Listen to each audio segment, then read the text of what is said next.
Alright, so let's get straight into it. Part 6 of I Wanna Hug That Gator, or Wani Hug That Gator. And yeah, let's get straight into it. So let's see who's in here. We have Carno. Hi Carno. Lost Dragoon. He's here early for once, apparently. We have GB. Hi. And we have Bounty. Hey Bounty. And hello everybody. So we're gonna continue the Gator, part 6. Now, a little recap of what happened last time. It was, it had a lot of up and downs. Yeah. Yeah, so we got a little drama again with Mia and Ben. Yep. We had the unfortunate passing of Idakin. Yeah. Which was very, very sad.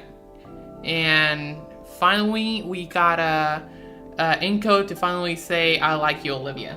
Yeah. Yeah. And Olivia has also had her up and downs, but it's just how it is basically in real life. Yeah. Because obviously she's also going with Adakin's passing, and then how she's feeling right now on her own. Plus, her wheelchair was damaged. Yeah. Hey Jorge. Writing expanded lore content for a cut character for Goodbye Volcano High certainly is a mood. Oof. So, yeah, so what was Olivia supposed to be like a cut content, or was she original? I have no idea. I have no clue. I don't know anything about cut content for Goodbye Volcano High. I didn't research that far into it, but are you two okay? Yeah, we're fine. Yesterday I was feeling a little under the weather. It was like very, very last minute because it was basically like 6 to 7 p.m. and I was literally like 1 hour away from streaming, and then all of a sudden I started feeling like shit. And it really hurt a lot, and that's why I decided to cancel it, because I wasn't gonna go like 3 to 4 hours reading while feeling in pain. But now I'm feeling a lot better, so good. And GB's fine. He's here. Hi. Yeah, there he is. He's okay.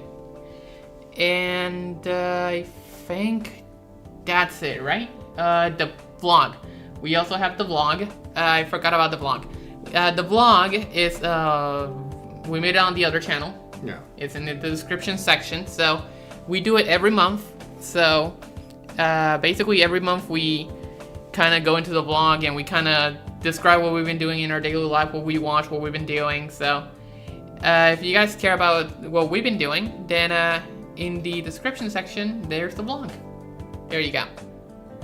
Leo being the particular character, he was one of the 3 original playable characters for the original pitch version of Goodbye Volcano High back when I was a dating sim. Oh. Well, okay. I had no idea who Leo was because I didn't see that. The more you know. Yeah. I Wanna Hug That Gator is canon to Black Ops 1. Okay. Also, hello, Kane. Hi, Kane. That was extremely random. Well, that's Kane for you. Yeah. So, Kane, when are you voicing a character? That's what we need. We need a Kane cameo in these. Who do you think Kane would voice in this game? I have no idea. Like, if we gave him a character, who do you think he would voice? Because I will give you Idakin. You will voice him. Okay. Who? Even though I'm going with a kind of a fake British accent, yeah. And Kane happens to be British. It works. You know what? I'll let Kane voice. Who would Kane voice? What character fits him the most? Who would voice? Who Kane would voice? I would let him voice Ben. He's a Ben guy. Or Ben? No, Bounty could voice Ben, and then Kane could voice. Damien. Yeah, Damien. Yeah, there we go. Wow. Because like Ben's like, I guess my most boring voice because it's just basically my voice. I it's guess. Nothing real special, but...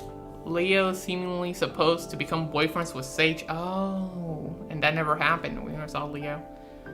So that's where you do your, I'm guessing MSFS is Microsoft Flight Simulator stuff now to the new channel. Well, it's not really new, but... Yeah, we've been using Flight Sim for nearly 2 years, I think. Right. When Bounty voices a character, I'll voice a character. Wow. Okay. You know what? If we ever do another, like, visual novel, we ought to get a Discord and then just have everybody voice a character. Yeah, we could try, but the problem is there's a delay between the live stream. Well, can you just stream it for Discord so they could see it? And we could try to make that work in the future. Alright. Which one do you prefer to hug, Fang or Olivia? That's really tough. I like them both so much. You can only pick one, though. Damn it. God, which one do I want more, Fang or Olivia? Yeah. Fang. I'm gonna have to go with Fang. I'm sorry. Wow. I love Fang a lot. She's mine. Okay. Okay. Inko can have Olivia. Fang's mine. Hey Austin. Haven't touched the sim in around 3 weeks. Got bored of it. Haven't had the money to get much of the interesting stuff. It is expensive. Hey, the Thopper from Dune is there for free, and it's actually fun to fly around in. Yeah, not into sci-fi flying thing. Well, I know you're not. Unless it's Star Wars. For some reason, Star Wars flies well with me. I know you aren't, but it's still a fun fictional aircraft to fly around in flight sim with. I was playing around with it the other day. But anyways. Yeah, anyways. Why do I get the character with the a-hole girlfriend? Poor Bounty. Well, I don't know. Who do you want to be, Bounty? Maybe Bounty can be the girlfriend. There we go. Bounty could be Mia. Yeah, Bounty, you're Mia now. Wow. But Olivia has more girth to hug. Wow. She's got more curve. Yeah, she's very thick. Yeah. What she got, the gat? Well, it depends. Do you want to date a musician or do you want to date an artist? I would have to date a musician. Okay. If I choose to. Plus, the thing is that I have more in common and I relate more to Fang. Okay. Because Fang literally is just me. Okay. Besides the whole non-binary but thing. Olivia is more of a gamer, right? She's more of a gamer because Anon was more of the gamer. Oh, yeah. Well, even if she doesn't play games, it doesn't matter. Oh, okay. Like, she's cool, though. All right. But basically, like I said, she's just like me. Okay. Except, she's just... I didn't realize you played, except for Fortnite Festival. Yeah. I don't know if that counts as musical instruments. It counts. I'm going to put it in there. It counts. Poor Bounty. How funny. And then pissed off face. But, yeah. I like Fang more. I'm going to stick with Fang. I just like her more. She's just more like me. Besides being non-binary. Okay. And she doesn't play games that much. I think she does play, but she's not like as hardcore into gaming as Olivia is. Are you a pterodactyl? Well, besides that. Yeah. Well, yeah. Fang's a pterodon, and I'm human. Olivia's a Baronox. Yeah. Right. But I'm real life Fang, basically. Yeah. Let's go. Not really. Yeah. Well, yes and no. Like 50-50. Yeah. Yeah, I'm comparing myself too much to her. Anyways, Ryan Gosling is literally me. Wow. Wow, Kane. Okay, but anyways, we already went through the recap. So let's go into the game. Load. Okay. And we were right here. All right. So last time when we left off, we had a little bit of a pizza party. Oh, yeah. Yeah. Yeah, and Olivia likes anchovies, which makes sense. Because according to scientists, Baronoxes like fish. Yeah. But to be fair, Olivia likes to eat almost anything. Like Olivia likes to eat almost anything. Oh, gee. She'll scarf Liz's food down. She'll scarf Inko's food down if they're not fast enough. Yeah. Olivia is more like local fighting game tournament contender league, while Fang is at its most best in the friend group levels. I guess. That is true. She does do a lot better in interactions, Fang, Yeah. than Olivia. They both have their issues when it comes to interacting with other people. I know, but when it comes to the two, who's better? I would say Fang. Fang, but I think Olivia, since Inko's come into the picture, has gotten better. True. Alright, so, let's see. After that... Oh yeah, it was after everyone called it a night and they were hanging out at the Payne house. Right. The festivities continued after the pizzas were finished. I've never had pizza often, but whoever this mofella is, hands down makes the best in town. It's because I make the best pizza, no doubt I'm the best T-Rex pizza maker ever. Okay, that was random Mario accent. I know that's the voice I used to do, but you just went everywhere with it. I know. Little Mo cameo. Inside, Damien and Benny decided to break out a plethora of different party games for us to play. Oh, they're going to play Mario Party. Uh-oh. No one bothered to keep track of time. We were all too enraptured by the pixelated entertainment before us. Which is how I missed my last chance home. Oh no. Miss Payne didn't look too upset though. In fact, they expected me to spend the night again.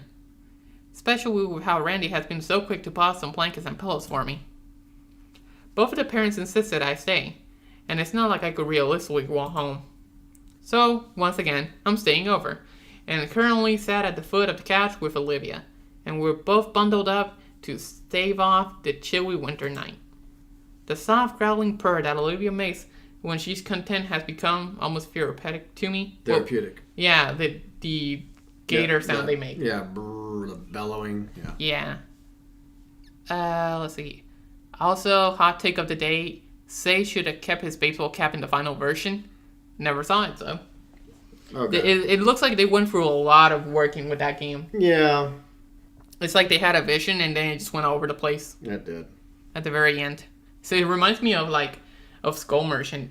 Like, apparently a lot of people are just saying that was supposed to be just Predator. And last minute they changed it. Oh, because of a licensing deal? Yeah, something like that. That's what people were speculating. That's possible. It's like, oh, well, we gotta change it the last minute. And then they just came up with this wacky-ass lore for her and changed her to human. Maybe. Because if you look at her weapon, it's extremely similar. Yeah. So, how are you feeling? Better. Thank you for dragging me out here. I didn't know how much I needed it. I'm glad. Her palms wrap around my left hand and she gives me a gentle smile. Followed by a colossal yawn. You ready to hit the hay? She shakes her head. I don't want to go back in my room. I want to stay out here with you. Randy would probably kill me. I'll bite him back. Come on, I'll see you in the morning. Olivia yawns again, driving her to accept her need for sleep. After carrying Olivia to her room, I sleep on the couch once more. And as I lay on the couch parsing through the past few days, the thoughts warp into a dream. One in which Olivia and I both stood before the park fountain, making a happy wish for the future. Morning in the Payne's residence were lively, to say the least. Or maybe it's because it's a Saturday. That is to say, my weekend sleep schedule was cut far shorter than I would have liked. Mostly by Damien's little brother landing feet first into my chest and knocking the air out of my lungs. Of course, little shit. Iggy! Oh god. It's the second time in a row. I sputter and sit up in an attempt to get back some precious oxygen. Benny immediately sat on the pillow I had used. Morning, Benny. A check on my phone says it's 7:30. 4 hours too early. The TV flickers to life, and Benny starts flicking through the channels at a speed only he can comprehend. Morning, Inko! Sorry about the wake-up call. It's Vinny's favorite season. Winter? Hockey! Vinny cheers loudly, and I look to the screen to see a player being brutally slammed into the protective glass and scattering. Yeah. Is Olivia up yet? Damien shrugs. Probably not. You guys were up pretty late last night. Plus, it's the weekend. Best just to keep her sleep food coma. She'll come out of her room eventually. Fair enough. Why is Inko bald? Well, Anand's also bald, so that's just the way they designed the characters. I'm guessing the reason they write him like this, or because you know, you can just put yourself in there. I guess if you want. Because it's not like they. Well, actually, they do have mouths and eyes and all that stuff. Yeah. So never mind. Self-insertion, maybe? I don't know. Or maybe it's just easier to draw him this way. Maybe. But Inko has a lot more features to him than Anon. Inko. Yeah. He's just that guy. Yeah. Wow. Inko is Mr. Clean's kid. Yeah. Wow. Yeah, there we go. Because it allows for easier self-insert of yourself into the character. Oh, okay. Well, that's what you basically just said. Yeah. Yeah, so you all agree. That's why. And it makes sense. You shouldn't be so concerned with Inko or Anon's look. It's the characters and the story that really matters. Right. Okay, as much as I would enjoy sleeping in as well, Damien and Vinny have taken occupancy over my pseudo bed. There is a recliner just next to us, but I'm not going to defile what must be Randy's throne. Yeah.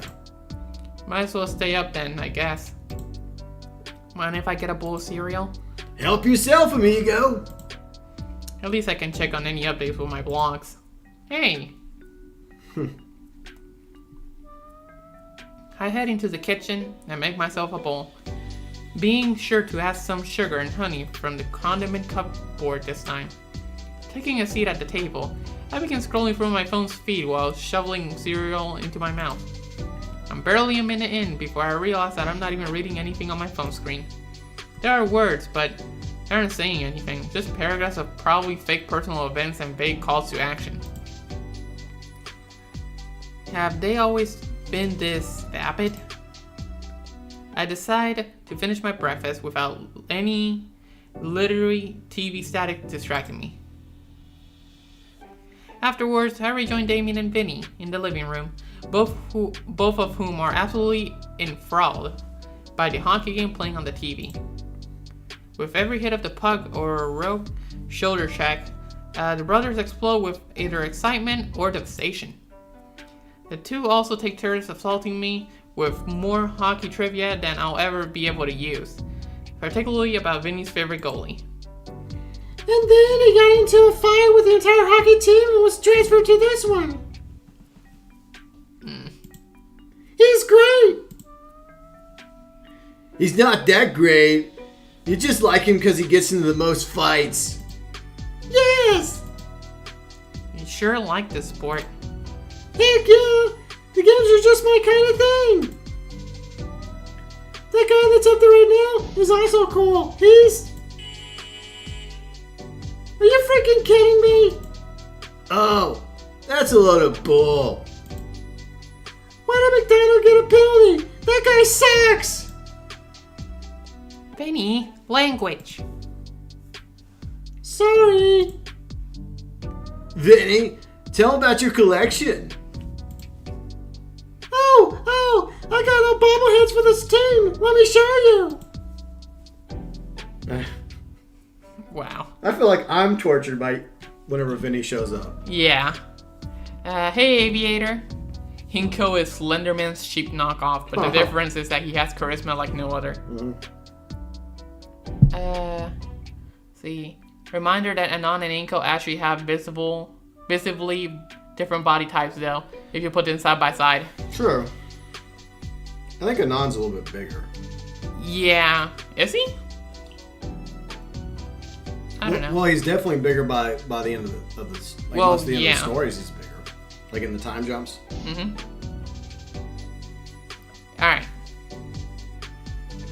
Does he actually like the sport, or just the constant brawling? Is there really that much of a difference? Yeah.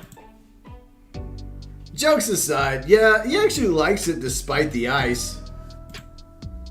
We should play some street hockey sometime once it warms up. You up? Not if it's always this chaotic. Relax. There's protective gear you can use. That's not the point. Here they are. The young boy dumps an armful of beating up plastic figures into my lap. Oh, wow. That's a lot. Vinny grins as he takes each of the wobbly headed figures and gives me a brief explanation of who exactly they are. This bruiser here is known for his mean right hook. Oh, and With descriptions like that, I am absolutely sure I'd rather sit out any game involving Vinny. You know I figured out who Bounty could voice? What? Vinny? Yeah. Oh. So, me or Vinny, which one do you want to voice, Bounty? Pick your poison. The real question is, do you want to hug that Gator? Yes, we do. We hugged her like at least 5 times already. And also, hello, Red. Hi, Red. Chad's 6 foot and non versus 5'11 Inko. Version 5'11 Inko.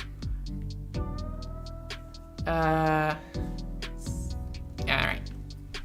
Soon enough, I feel a distinct vibration in my pocket. I was thinking Vinny too, poor Bounty. Pulling out my phone again, I checked my notifications to see a text message from Olivia. Guess she's away. Oh yeah, the phone's broken also as well. It fell. Ding ding, room service. Come drag me out of bed. Figured she needed help. After all, there's no way she's dragging herself anywhere with that knee. Oh yeah, that's also something else you got her. Yeah. Yeah, plus, you know, she's kind of saving him from Vinny's bobbleheads. Yeah. For now. I excused myself from the living room and head towards Olivia's room with Damien giving me an approving nod. I make sure to knock twice before letting myself in. Morning, sleepyhead. Morning, stupid head. Wow. You know what? I'm gonna say that. What? Whenever you wake me up. No, then I won't wake you up anymore. No! I'll be like, that's it, I quit. Find someone else to wake you up. Good morning, Riley. Morning, stupid head. That's not what I say. What What do I usually say? Good morning. No. What? Wakey, wakey. Oh yeah, you did say that. That's what you meant. Yeah. When you Ew. call me stupid, I'm gonna be like, okay, that's it. I'm done with wakey, wakey. No! Wake yourself up. Anyways, with Olivia's wounded knee, carrying her is even more difficult than before. Give me a second. I'm just fixing this. There we go. I hate to admit it, but I almost dropped her at least twice on the way. Thank Raptor Jesus for Coach Sully's training. Alan! Bounty voiceover when? I don't know. Yeah. I think the only way it would work for like a future story is we'd have to all sit around recording it and then slapping it together. Yeah, we would have to make like a video. It would be maybe like... It wouldn't be as fun though because part of the fun is interacting with everybody. Yeah. So... I find it funny that YouTube already has an Inko emo kind of. The glasses. Oh yeah. True. There she is. She's on her knees, so she's not. No, but she's Still sleeping. Yeah, she's still sleeping. But at last, we're here. Welcome back to the land of the living. Morning, Livia. Olivia, eyes still closed, mumbles out what sounds like a good morning as I set her down on the couch. How are you feeling? Alright, I guess. Still a bit groggy. What about, you know? I pat my knee, which Olivia seems to pick up on. Oh, right. Feels a bit better. Tingly feeling's gone, but it looks a little swollen. We might need to redress it. We might need to redress it. Then, hopefully it should be more manageable by Monday. By the way, what do you do with the ice pack? Oh, Gus is using it as a waterbed. Wow. Sure hope it doesn't pop. Stagnant ice pack water sounds terrible to be in. Damien and Vinny start shouting in victory as the home team gets the final score. What a slap shot! Heard the excitement in the room. Watching hockey again? Sophia settles herself into the recliner, opening up her laptop. Oh, the school's weekly newsletter just came in. Turn down the volume, Damien. Sure thing. Alright. First, it says there's a basketball game this Friday against the Tailspikes. In preparation for finals, tutoring will be open after school for everyone that needs it. Damien? I got it covered, Mom. Liz is helping me out. I hope so. Senioritis? Senioritis. Senioritis won't be tolerated here. Oh, this is interesting. To all of our students, you're invited to St. Hemming High's School 201 million 2023 BC Winter Formal. Winter Formal? Damien yawns and stretches his arms behind his back. Yeah, some of them for seniors they got every year. Basically a dance, but more fancy. It's like the biggest event of the year. You know, next to graduation or prom or whatever. I don't think any of my previous schools ever did something like this. Just regular dances. Immerse yourself in the serene beauty of the wintry night sky with music, food, entertainment, and much more. We will also be hosting a special memorial for one of St. Hamlin's finest teachers who has recently passed, Mr. Trent Idekin. Trent. Shoot, it's gonna be tough to see. The event will take place at Volcaldera Convention Center on Friday, December 15th from 7 p.m. to 10 p.m. Tickets for winter formal are now on sale online or Mrs. Procklin's class in room 211. $15 for one and $30 for couples. How's that a deal?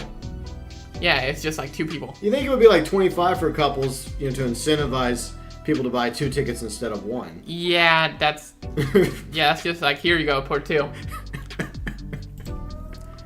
Please read our event dress code to know what will and will not be allowed for the formal. Just wear formal clothing. Have a great weekend. Go Feathertails! Well, it seems like you 3 will have something to look forward to next month. Mrs. Payne closes her laptop with a smile and sets it aside. Mom, it's about that time.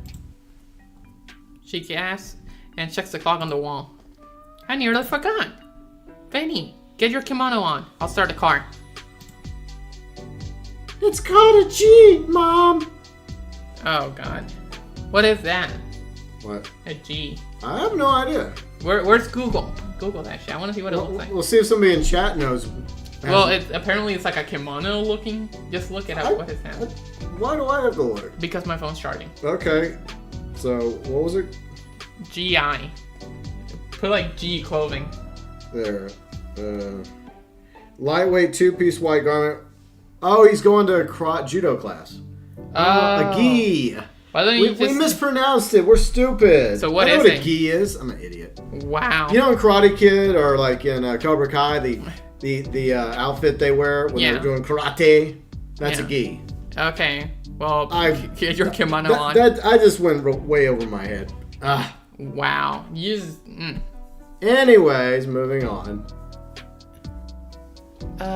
Some people wonder if it's a coincidence that Idekin also supposedly means make it happen in Malaysian. Maybe. A G is the upper part of Marshall's, arts uniform. We searched it, but... the gi. I just mispronounced it and I kind of... So how do you say it then? Gi. Gi? Yeah. Yeah. Silly me. I'll probably be running some errands while at karate practice, so I'll be out until dinner. Oh, he's excited. He's gonna... He bumped into Inko. Oh, he did. He's all about freaking destruction, you know? He loves hockey, and he loves karate. Yeah. Idekin is an anagram for Nakadai or something. A character from a Sentai Power Rangers show. Okay. I'm sure Vinny didn't mean to karate chop my throat as he got up just eager to get to class. I'm sure he didn't. The background from Olivia helps to clear my airway quicker at least. Well then. Damien switches on some game and slumps in his familiar position in the recliner in mere seconds. I don't even know how he keeps track of the blur of colors on screen. I feel like it's going to give me a seizure if I look too hard. So, you 2 are going together and smooching, right? A powerful crushing force attempts to pulverize my fingers into mulch. Oh my god, Damien, you just can't start a conversation like that. Olivia's hand relents and leaves my palm feeling tender. Relax, I'm joking. Sorta. Your arm's around her and all. Around her shoulder. Around her shoulder and all. When did that get there? I go to remove it, but Olivia holds on tight. Uh-oh. Yeah, well, you plan on going to the winter formal with Liz? Hell yeah! Why wouldn't I? That was a fast answer. He shrugs. Well, the formal, I don't... Well, I mean, I'm still stuck at home, you know? Crap, yeah. You know when you get a replacement chair? Could be a week. Could be longer. The mail system around here is annoying. Jeez. Hey, I'll come visit every day after school. Aw, thanks. Alright, so... literal translation would just become practice clothes. Okay. Yeah. Hey Kai, glad to catch the stream this time? Well, yeah, you're in time. Yeah, okay. Still, that's at least a week of her not stepping foot outside. Yeah. That must suck. Damien was only half joking about us going to the winter formal, and that's definitely a good idea. But first, hey Olivia. When you get your wheelchair back, you can go anywhere. Where do you want to go? Anywhere? Wait. So you're asking me out? She falls eerily silent as she turns her head towards me, eyes wide open. Yeah, I'm asking you out on a date. I'll take you wherever you like. Olivia's mouth opens and closes while she looks at me in astonishment. Olivia? You okay? Oof. I find myself trying not to laugh. Olivia threw herself at me in the strongest hug I ever felt. Oh. Well, another hug. Look at this hug. Yeah, come on. This is low effort here, animators. Nah, it's fine. Was that 5 or 6 hugs now? I think that's the 6th hug. Okay, wow. Olivia threw herself at me in the strongest hug I ever felt. So we're hugging the Gator again. Yep. Roll credits. Her arms and her tail wrapped around me, pressing me tightly against her as she laughs in that cute gremlin giggle of hers. And while that giggling is infectious, my face is pressing into Olivia's ample bosom. Bosom. Bosom. Or boobs. Oh. Yeah. So you can imagine like him like basically being crushed by her boobs. Basically, yes. Yeah, come on, you guys, get a room. No, too happy. Wow. Getting a little hard to breathe now. Gosh, this is the first thing to ever happen. This is the first good thing to happen in forever. I can't even move my arms, so I just caught them against my own side. Wait, she's shifting. We're on our sides now, and I can finally pull my head enough to take in some air. So, whoa! Ah, sweet, death roll! I think the weirdest thing from the pitch trailer content for Goodbye Volcano High is that there exist harnesses to allow dinos with wings to carry others. I think I saw, there was some part of, I remember, like, there were some parts where I saw Fang, where she could have used her wings, and she just fell. Like, I think there was one part of Fang where she was falling for, like, her room, and she just straight up fell instead of using her wings or something. Okay. Gator Gremlin. Yeah. Hi, Robert. Let's see. Gator Baba or something. Yeah. So basically, she has Inko in a roll. Mm-hmm. But I don't think you'd want to be in a death roll with an alligator or a crocodile in real life. That would be the end of you. Right. Inko Riz. Yeah. So that's what's happening. As I feel myself flipped over Olivia for a split second, and then then back to being beneath her. And then back again with just enough time to breathe. Olivia, we haven't even decided where to go. I feel like I'm on some kind of personal carnival ride, being spun wildly across the living room floor in Olivia's arms. It's fun, but very, very dizzying. Yeah, Damien's right. They should just get a room. Yeah. When the Gator finally tires herself out, I find myself laid atop her. And while I should feel very embarrassed about our compromising position... Ooh, there we go. Are you getting that? Yeah. Yeah, but what if Randy and Sophia walk in like this? It's gonna be kind of awkward. Yeah. I'm grinning ear to ear, looking down at my equally happy and lightheaded girlfriend beneath me. You good, Inko? Pretty wild response. You just asked her where a date would be. Doesn't matter. Her voice shrinks enough so that even as close as I am to her, I can barely make it out. I was hoping for so long. Seeing that gentle smile of hers, it sets my heart aflutter. No. So, where do you want to go? You decide. I got nothing. Me? Somewhere I can take Olivia to show her a really good time. How about a picnic? See if it warms up a bit and check out some of the more scenic places around. Waukesha is beautiful. I want to explore it a bit. So do I. For a brief moment, the connection between Olivia and I feels stronger than ever as we stare into each other's eyes until she goes back into keeping me in her warm, scaly embrace. Sure, it was right in the middle of the living room with Damien still present, but none of that matters to me. Yeah, let's go! Kimiko Enjoyer's here. 6 a.m. and the human already ain't right. Yeah.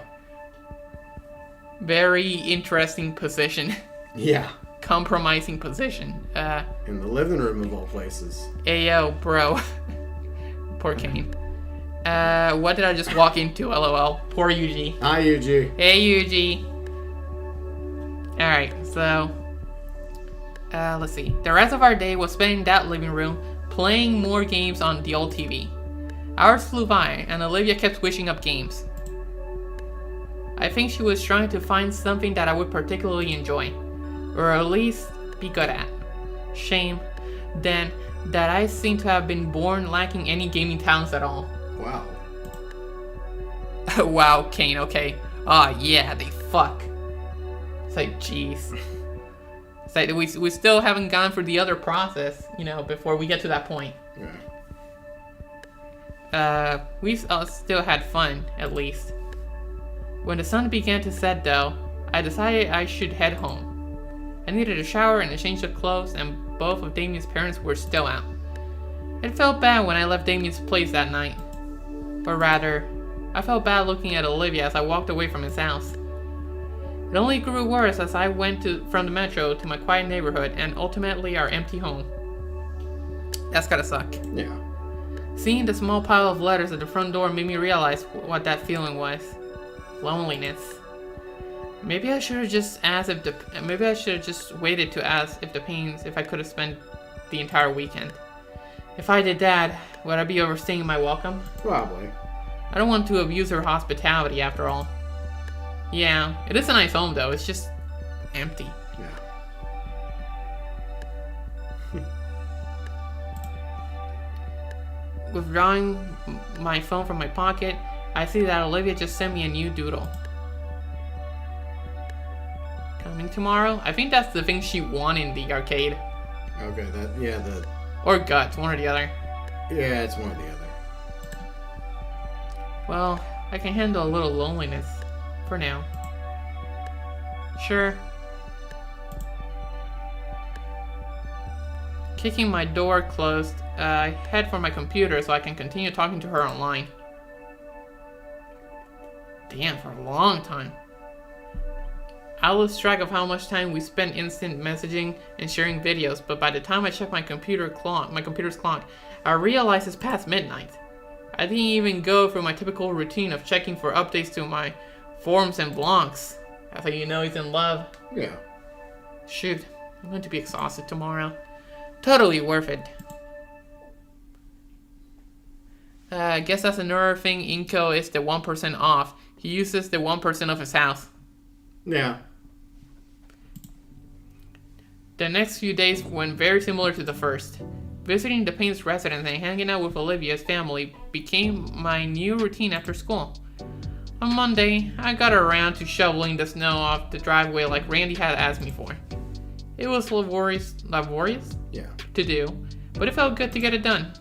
Felt even more rewarding when Randy thanked me with some sashimi he mentioned during the weekend. No! Randy fed my fish skin to him. Red would be proud. Yeah, good job, Randy. Well done. No, my sashimi. Yeah, he found a good use for your Fortnite skin. No. Rest like, oh, hell yeah. It's okay. You're just using the Fox character anyway, so all's well that ends well. Yeah.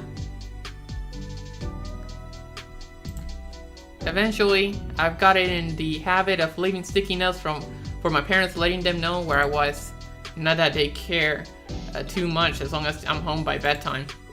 I don't lie, spending most of my afternoons watching Vinny and Damien yell at the TV wasn't particularly entertaining, but Olivia's presence was enough for me.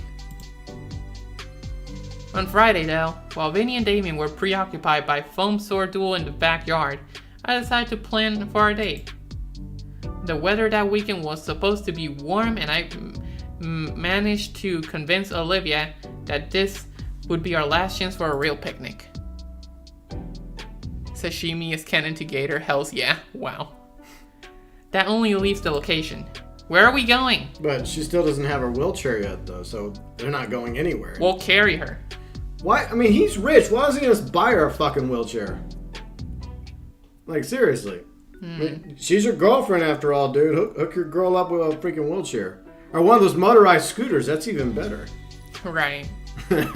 Is there a lore reason why Inko is the only human? Is he stupid? Well, there are humans, but in both these stories, you're the only human that appears for some reason. But this is a world of both humans and dinosaurs. It's like a what-if scenario if the dinosaurs survived the meteor strike and evolved, and so did humans, and yeah, it's interesting.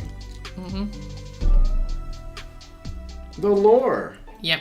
We've been arguing well into the night over text, trying to decide where to go. I think the beach would be nice. No way. The marine layer will screw with the weather. How about we go back to the arcade? Yeah, I had a feeling she'd want to do that. Seriously? That place smelled horrible. You're right. There's nowhere worth going in Volcadera Bluffs anyway. Volcadera Bluffs, huh? Does Volcadera actually have bluffs? Yeah, dummy. The place was named after them. Have you ever seen them?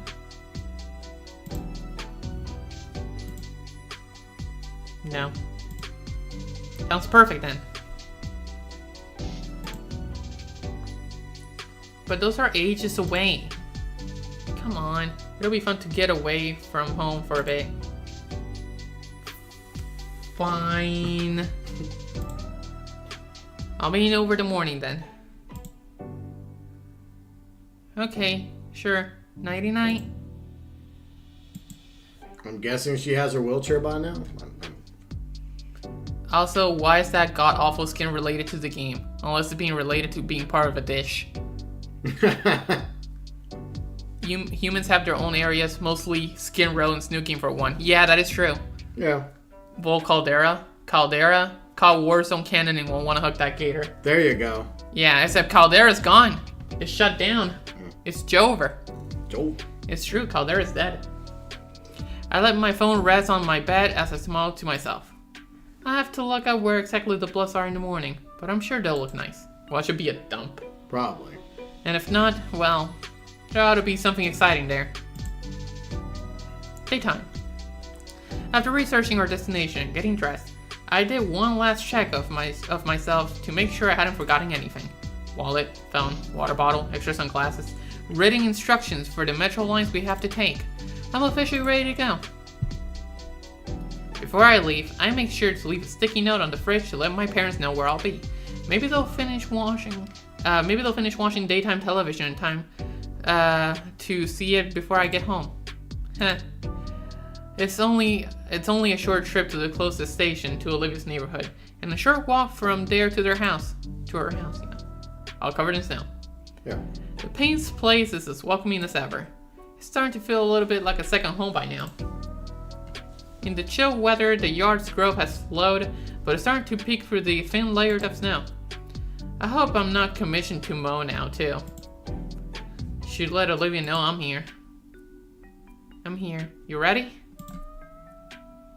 I'll be out in a minute. Is the door unlocked? No. Don't come in yet. What? Just stand by the curb and be ready. This is gonna be cool. Oh. Oh boy.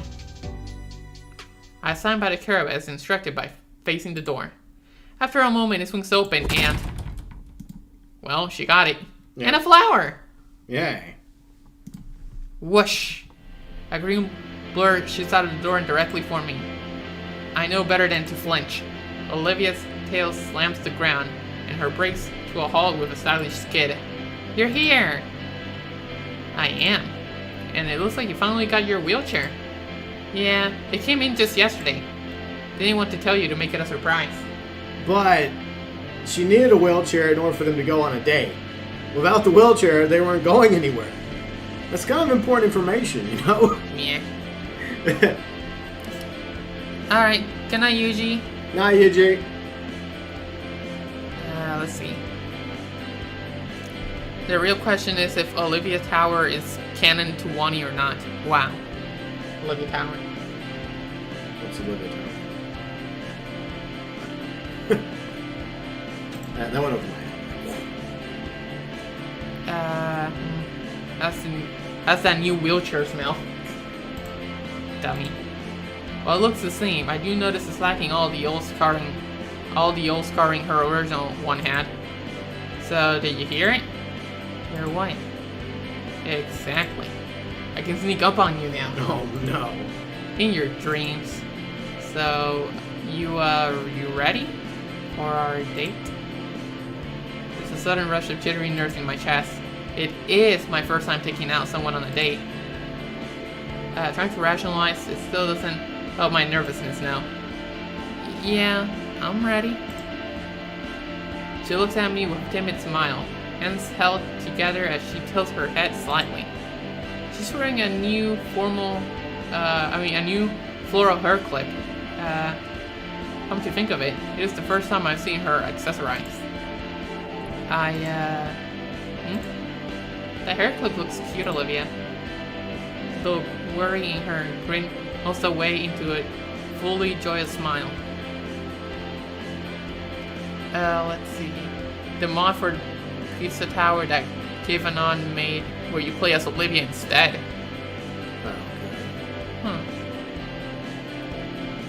I wonder if that's one of those you can find where it has no issues. Okay. Thank you, Miguel. Which also helps to ease my own. With my renewed confidence, I step around Olivia and go grab her hand and go to grab handlebars. Oh wait, you've been out all week. You probably don't need any help. No, it's fine. Her tail takes my wrist and guides my hand to the handle. Oh yeah, look. Yeah. Well, I've seen that before.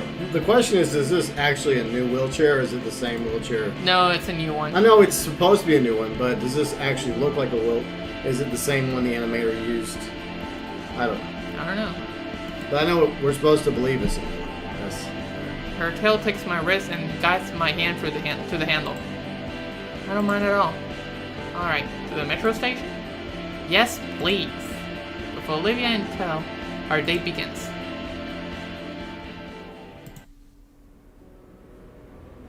Oh, look at her. Yeah. And the same people on the subway every single time. Yep. You think they'll get a little sus after a while. Nah, maybe they live on the train. Yeah. On the metro, I'm lucky enough to be able to find my normal seat. Olivia folds the seat up and places herself right next to me. It'd be funny Mr. Fair showed up. Wow. Out of nowhere. Yeah, like always. Hello, Ego. Hello, Olivia. The music is nice. Yeah, the music is pretty nice. Alright, something's different. Oh, wow. Christmas lights? I swear, they start setting up earlier every year. The white fluorescent? Fluorescent? What? Where's the T at the end? Fluorescence, I guess. Oh my god. My bad.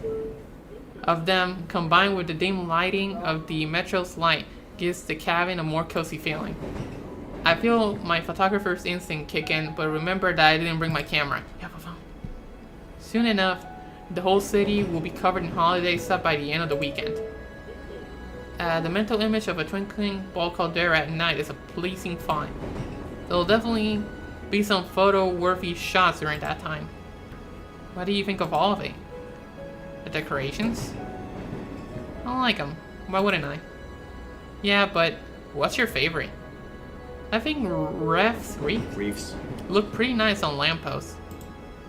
And I like all the crappy snowmen and snow angels in people's yards. I've always wanted to make my own. What about the mistletoe? Yeah. Shut up, you. Actually, I'm curious. Is there any dino-specific traditions that you guys celebrate during the winter season? Olivia cocks an eyebrow at my question. Hey, I didn't know you guys celebrated in the summer, so I'm just curious if there's any other Saurian-centric holidays I don't know about. Nope, just Christmas or whatever holiday people celebrate around this time. There's probably no dedicated one out of spite of the cold. Well, wait a minute, Nat. They talk about Raptor Jesus all the time, and Raptor Jesus is clearly a Saurian. Raptor Mass. So, there you go. Yeah. Hey Brian. Hi, Brian. Let's see. Good night, Aviator. Yeah, not Aviator. But see, clearly Christmas in this reality is more of a dino thing. Yeah. There's only one character model. Well, technically two as it splits into two parts. Okay, so there's only one model. Okay, so they didn't. So you can't do it side by side and see if one's tarnished and one's. Okay, I didn't think there would be, but it'd be kind of cool if there was. But Right. even if the other one just had some blemishes on it, just to set it apart. But Right. that's not a big deal. And Brian likes the live stream. Thank you, Brian. Thanks, Brian. A Raptor Jesus may exist, but who says he died during winter? That's a valid point. He didn't die. He's warning Alan in his dreams. Alan. Yep. Anytime Alan's going into a bad situation, Raptor Jesus appears. That's fair. Now I can help but think of doing some ice skating with Olivia. Surely there's wheelchairs access for it, right? There's a turning access. Yeah. I look down at Olivia's wheelchair to imagine how it worked when something interesting catches my eye. There's a small compartment underneath the seat, almost like a cubby hole with some lights inside it. What's that? Oh, I decided to bring my sketch pad with me. You know, since it's my first time going to the Bluffs, I wanted to draw out the scenery while we're there. Maybe I shouldn't have? Huh? No, that's completely fine. I was just thinking how I should have brought my camera for the same reason, so I'm glad one of us came prepared. As long as you enjoy our time there, that's all that matters. You're right. Olivia takes hold of my hand as she rests her head on my shoulder. Yeah, it would have made sense for him to bring his camera because obviously they both are passionate about their thing. So he gets photos, she would, want to sketch. Yeah. Eventually, the metro arrives at our destination. After disembarking the train and leaving the station, my digital map indicates the park is still a block away.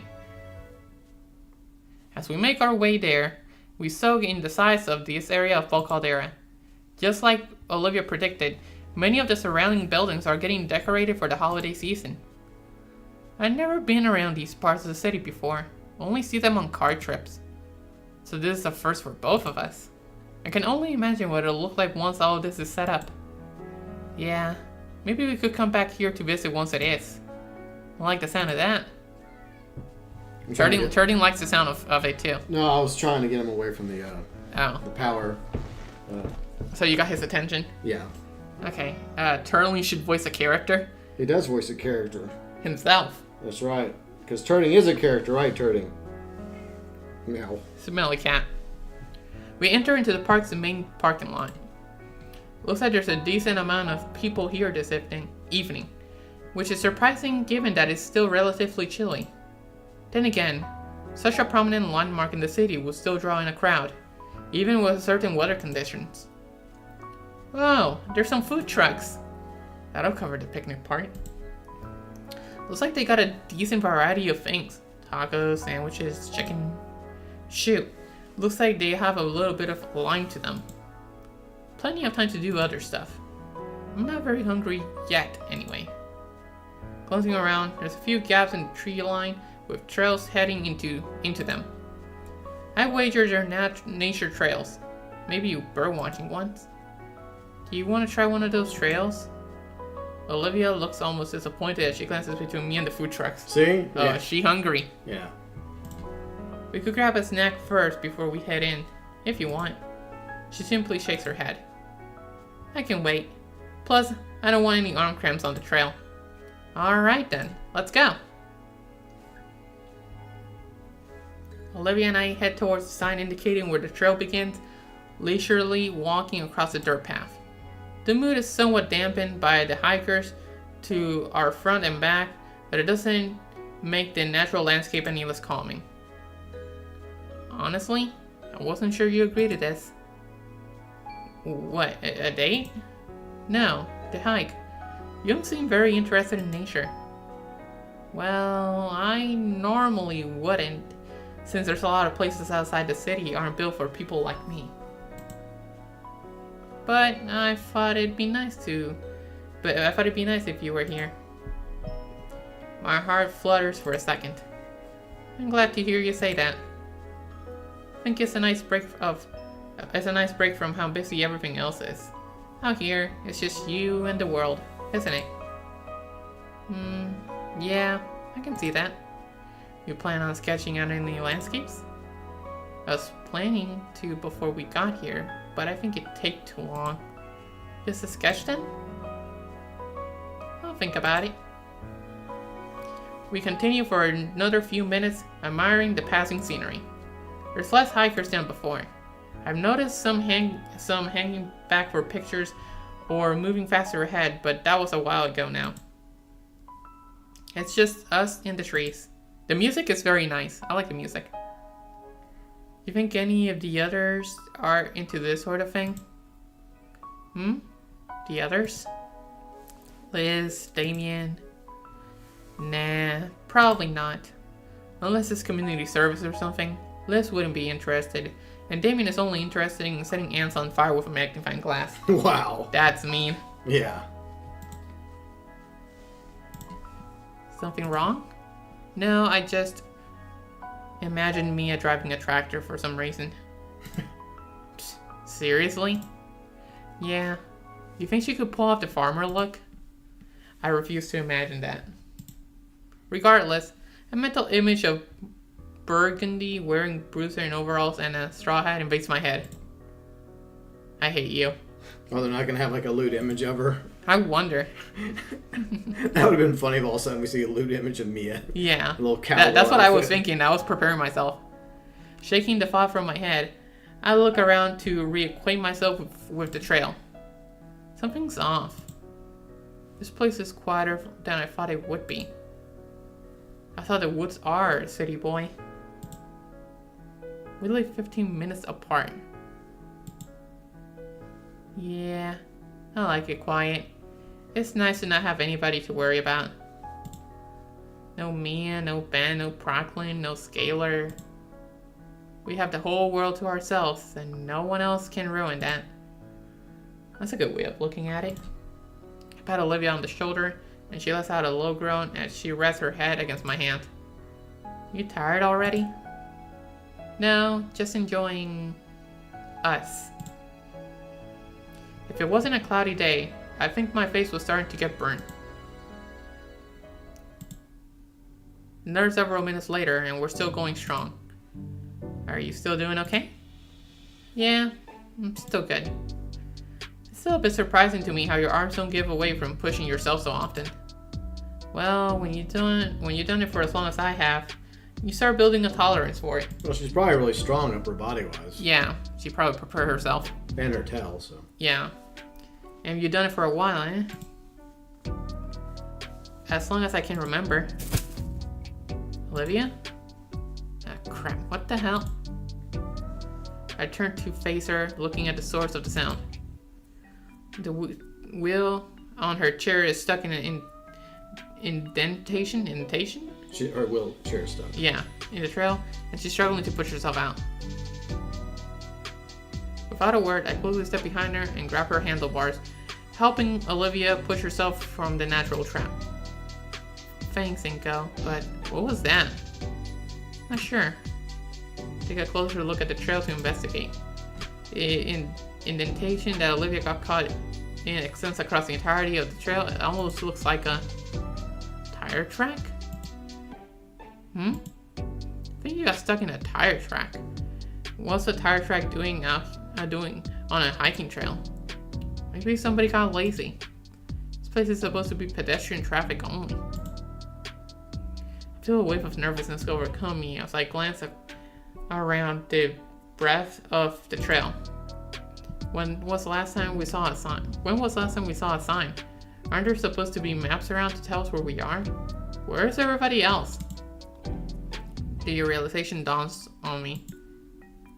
I have no idea where we are. Huh? Dude, seriously? I thought you planned this whole thing. I thought we were following the signs. Well, we need to find out where we are. I don't want to die out here. A trail has to lead somewhere, right? If we keep going, we'll find something. Can we turn back and risk getting turned around more? We can't be too far from something. Just follow the tracks. Okay. I trust you. I don't know. I think turning around is the smart move. Yeah. I was gonna say the same thing. With a heavy sigh, I lead the march along the trail we're on. It's probably some kind of service road for park rangers and maintenance workers to keep the trail safe. If that's the case, we're bound to run into something or somebody that can guide us in the right direction. For every minute that we keep looking for a sign of salvation, the darker it gets. Olivia suggested that I use my phone to find the right directions, but the lack of bars throws away any means of traversal guidance. Though I keep reassuring Olivia that we'll get out eventually, there's a tinge of worry that's beginning to grow into my pit of my stomach. The last thing I want to do is spend a night in the woods. At best, I know that as long as I have my phone's compass, we won't be moving in circles. So, westward we are bound, following the trail at a more cautious pace. As we crest a blind turn north, and we finally hear salvation. Hey, it's another human! Yeah, see? We finally see another human. Inko get him and Olivia lost? Is he stupid? Oh. Well, I mean, this is the first time we've ever gone out hiking or anything, so he's probably not very experienced. And, you know, he should have had like a proper map, like a physical map when you go hiking, just so you can see where you're at in case this happens. But anyways, I guess I'm the ranger. Well, hey there. Oh, thank Raptor Jesus. Finally, another living being. Alan! This scruffy-looking gent looks to be a park ranger. You two lost? Yeah, we sort of got mixed up on the trails and couldn't find any maps. Sounds about right. Happens all the time around here. Anywho, I'm assuming you two are looking for a particular site to see. Yeah, do you know the way? He hums in thought for a moment with his head sweeping left and right. Finally, the ranger smiles and points to a particular path, just wide enough for Olivia's share. That one there will lead you to the best view here. Then all you need to get is back to take a trail east. They all branch off near the park. Thank you so much, sir. Don't mention it. And call me Ranger Teddy. Yeah, we got Ted. Ranger Ted. Yeah. Do you believe in the theory that Stella can see all the timelines, but only able to communicate about other timelines through Terradin's new game? Maybe. That would be cool. Yeah. I'd buy it. Maybe. Maybe that was kind of the point of the tarot cards. Stupid isn't the right term. I think it's more oblivious. Well, I mean, just inexperienced at hiking and the necessary precautions you have to take when going hiking. You need to know where you're going. Taking the ranger's direction, we go down the narrow pathway. The same pathway continues for another 30 minutes, and ultimately leads to a secluded table and railing. Nice. And the most breathtaking view. Olivia gasps as her eyes peer over the protective rail and takes in the vista that is the Bluffs. Over the edge, I can see a number of branches jutting from the cliff's face and past at the ocean laps at the base of the bluff. While I look below us, Olivia's eyes lock onto something further away. I follow her eyes and... whoa. I'm really regretting my camera right now. because of what I see. It's a 1 in a million shot. Taking a spot on the rickety wooden table, I feel it groan beneath me. This spot must be one of the less trekked to if the stuff here isn't... disrepair. Yeah. Knowing that, I feel like the spot is more private. Like our own little view of all Caldera. Hey, Inko? Yeah? She holds up a sketch pad, giving me the sweetest, pitiful look. Do we have time to... Oh yeah, of course. I'm sure we can manage to get back as long as the sun is still up. Her smile radiates with the power of 1,000 suns. And her hands quickly flick the pad open to a fresh page and start on the sketch. Compared to her deliberate strokes when painting or doing calligraphy, her sketch pencil moves in quick, rapid strokes. Her head is constantly moving between the page and the clip view. And her eye carries an ember in it akin to when we'd gone to the arcade. As Olivia is engrossed with drawing the beautiful Bluffs, I'm engrossed by the beautiful girl's drive to create. Still, time passes and the sun slowly moves lower and lower. A cool gust of ocean air blows over us, and I see the shiver run through Olivia. Just 1 second.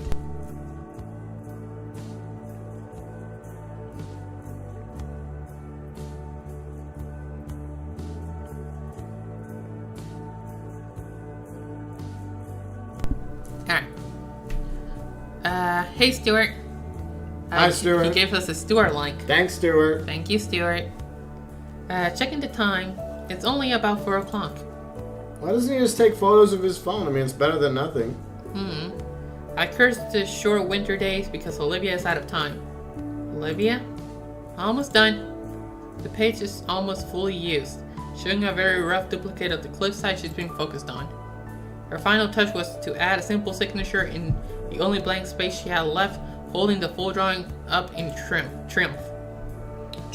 triumphant, whatever. Wow. I know, right? The sheer smugness radiating from her grin lasts for all of a minute. Wiped away by another ocean breeze that makes both of us shiver. It's cold. Even her scrunches up in irritation as she sniffles heavily. Chew! Holy shit, that sounds like a fucking shotgun. Little insect. Yep. Especially if it bounces off the cliff wall. I think she even managed to spook the seagulls nesting in the branches down below. Bless you. She grumbles her fangs as she wipes at her irritated nose. You okay? Yeah. She sniffles again. Sea air just sucks. The atmosphere is cooling rapidly too. We should get going. Some warm food would be good. Not yet. When she sees my questioning look, she continues. I want to see the sunset first. You sure? It means we'll have to take the path back in the dark. We'll be fine. As proof, she shines her phone's flashlight at me. Alright then. Instead of going back to the bench, I stand beside her at the guardrail. Oh, it is sunsetting. Yep. Slowly, the sun starts to dip as if it's sinking into the sea. Well, it is one of my favorite things to do on my balcony. Yep. Is sit there and watch a sunset over hill country. Yeah. Just watching the natural world move on. Simply me, Olivia, and the wonderful view in our little private spot. Fingers gently wrapped around my hand, and I reciprocate until our palms are interlocked. At last, the sun crests the horizon completely, the last ray of light illuminating Olivia's tiny smile. Thanks to Ranger Teddy's directions, finding our way back to where we started on our hiking journey was easy, even if it was a little bit too dark for comfort. I wonder if he was a reference to something. What, Ranger Teddy? Yeah. The only thing that reminds me is Teddy from, like, Night at the Museum. Okay. That's the only thing it kind of reminds me of. Like Theodore Roosevelt? Yeah. Okay. Which he was also called Teddy. Call me Teddy. You know he didn't like being called Teddy? He hated it. Fun fact about Theodore Roosevelt. Really? Yeah. He either preferred being called like Theodore or I think TR. Or like Mr. Roosevelt or Mr. President. Right. Also, the music was really good. Okay. Eventually, we make it back to the parking lot just as street lamps were turning on. When we return to the main area of the park, it's also getting a lot less crowded. Some of the food trucks have called it a day and left as well. We're not cutting it close to the last metro home. Right? Yeah, the last one will be in another hour or so. Phew, I was worried it was taking too long. Then we have to stay overnight, alone in the wilderness. I want to check out those food trucks now. You're here. Looks like some of the food trucks are still around. Probably to draw in a late night crowd. There's practically no lines for them either. Neat. Let's see. What sounds good to eat right now? What are you craving, Liv? Olivia? I glance over to see if she's looking at it to a nearby playground. Looks a bit derelict. Yeah. Having endured the outside elements for who knows how long. Something catching your eye? It's just that I haven't been on a swing in ages. Really? Back when I was little, yeah, whenever Damien's family took me to the park with them. Then I sorta stopped for safety concerns and all that crap. Sure, the trucks will be here for a while longer. Would you like to try it? Are you sure? I mean, it's getting pretty late. Come on, we got time. Okay, let's do it. Olivia wheels her chair back towards the small play area of the park.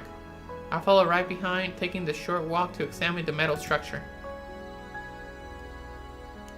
The swing set looks rough, to say the least. Yeah, I think it would be a hard pass. Let's not. The support bar's painting is cracking off, showing the heavy rust beneath. The chains are crusty, covered in sparse remnants of safety tubing. And the seats, they're so loose and wobbly I fear the entire thing would fall apart even if Vinny sat in it. Olivia, are you sure? Hold it steady, would you? Oh, she's going in. I grasp the chains to the plastic seat in place while Olivia hops over into it. The metal and plastic groan momentarily as Olivia settles herself in. I had one of these and it was terrible. Like rusty and falling apart, yeah. As she moves her tail aside, it doesn't smack into me. So it doesn't smack into me. Well, are you gonna start pushing? Oh, right. Olivia snickers for a moment as I place my hands on her back. With a gentle yet firm push, Olivia begins swinging. It's a rhythmic motion now, to and fro. With every instance of her swinging back towards me, I push her with a bit more force to increase her momentum. Eventually, Olivia starts pivoting her tail to maintain her movement, meaning I no longer have to assist her. So I position myself in front of her to watch as she swings like a pendulum. The creaking of metal becomes a simple white noise as I look on at her with ease. The cool night breeze and the swing movements gently ruffle Olivia's hair.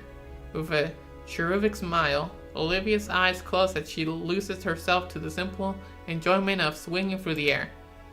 To see Olivia having a moment where all her cares are gone, where no troubles of drama consuming her, where there's no troubles of drama consuming her, to see her truly at peace, is an image worth 1,000 words, and one I hope to never forget. After a while, I sit beside her on the accompanying swing. Say, Olivia. Yeah? Her voice is a soft whisper of contentment. What are you thinking? I'm thinking about today. It was nice. Really nice, Inko. Thank you for taking me here. I'm glad you enjoyed it. I was worried. Don't be. How could I not? It's my first date. Inko? Yeah? About the formal. Oh, do you not want to go? Olivia's eyes open as I can see them tremble. I want to go. It's just Madigan's memorial. Oh. It's tricky leaning to the side,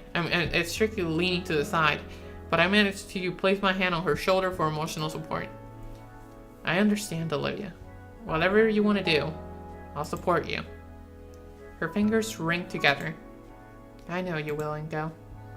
So, could you support me during the eulogy? Eulogy? Yeah. Too? My hands cup her cheek tenderly as I give her my most reassuring smile. Of course, Olivia. Her eyes close once more and she leans into my hand, nuzzling against it. She sighs pitifully as I draw away, but still smiles. Thanks, Inko. I think I'm ready to go now. I nod gently and offer a hand to Olivia, helping her off the swing set and into her wheelchair. We hold hands as we begin heading towards the exit. At least until Olivia needs her hand to help push herself. I guess things won't ever really be normal, but I'm okay with that. We grabbed our dinner from the taco truck, savoring the spiced meats on flour tortillas on the go. The walk to the metro isn't long. Before we know it, we're back on the train and racing back home. The ride back isn't particularly eventful, and it doesn't look like there's many people in the cabin with us. We both take the opportunity to admire the cityscape, especially now that it's reflected against the red and purple streaks that cover the sky.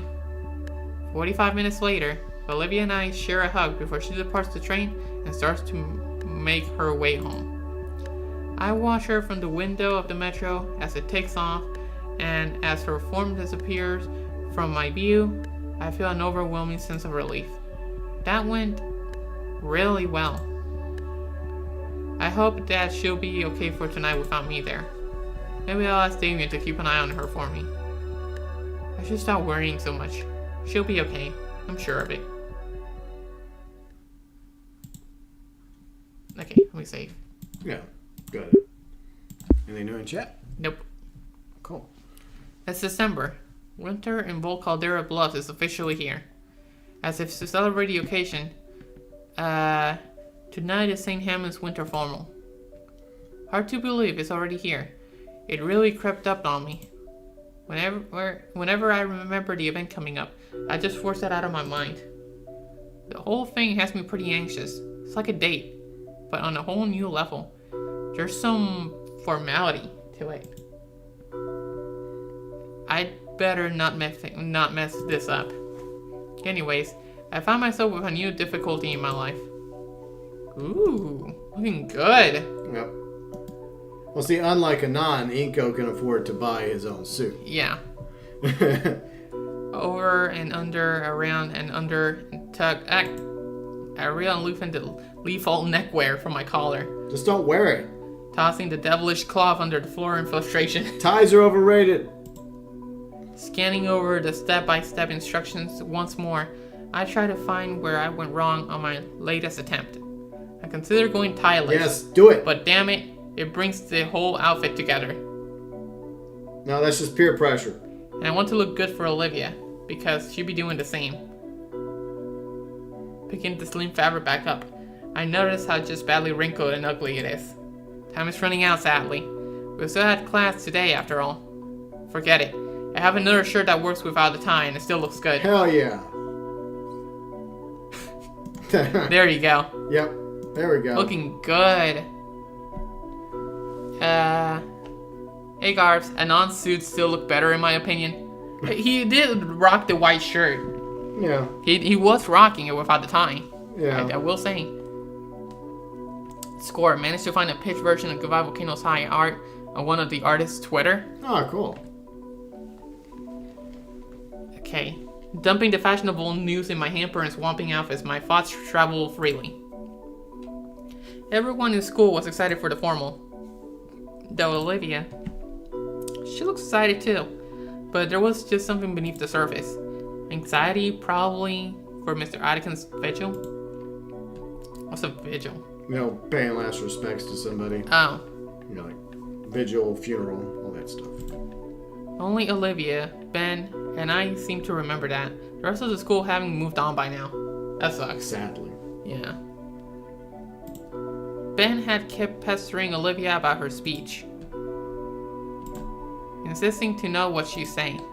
The only thing that kept me from pushing the stucco away was the fact that Mia would still give me the evil eye from the distance, in her janitor outfit.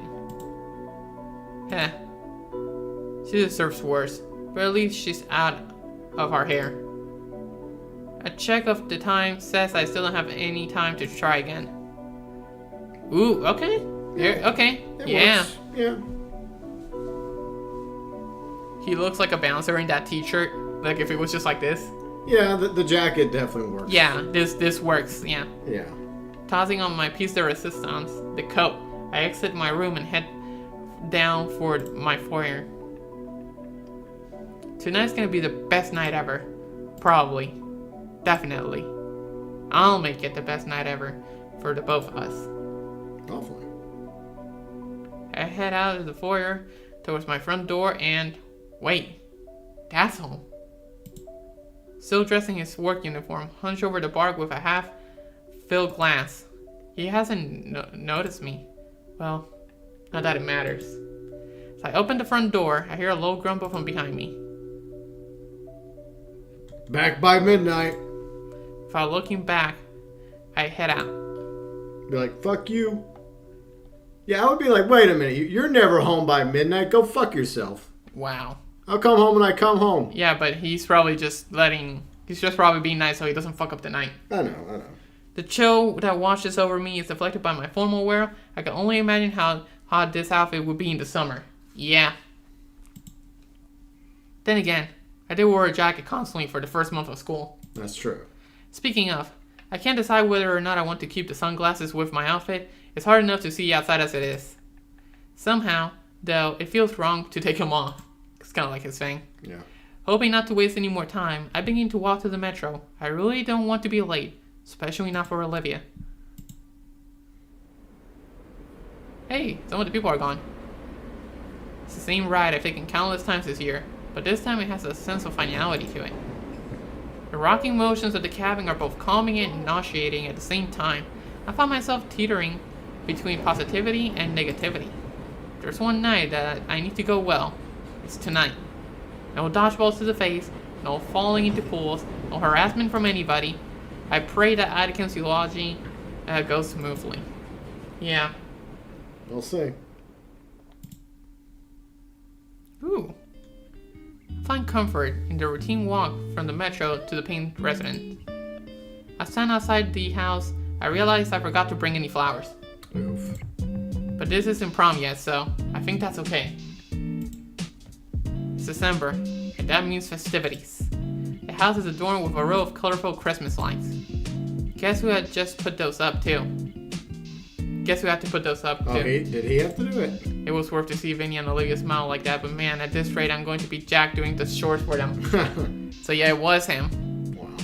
It's also weird that the first version of Reed had pink hair. Ooh.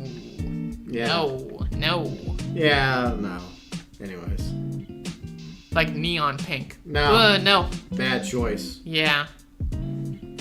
I like the hair he had. Yeah. It was worth to see Vinny and Olivia smile. Yeah, we already read that. After a quick knock at the front door, I wait patiently for an answer. I hear some of the voices on the other side. Something about being too cold, I think. It was pretty funny the first time, but they do this every time I swing by. I didn't think the weather bothered them that much. A moment later, Damien swings the door open. Wow. Look at him, all dressed up for Liz. Not bad, not bad. Rocking the Look, fit. he's got a three-piece going.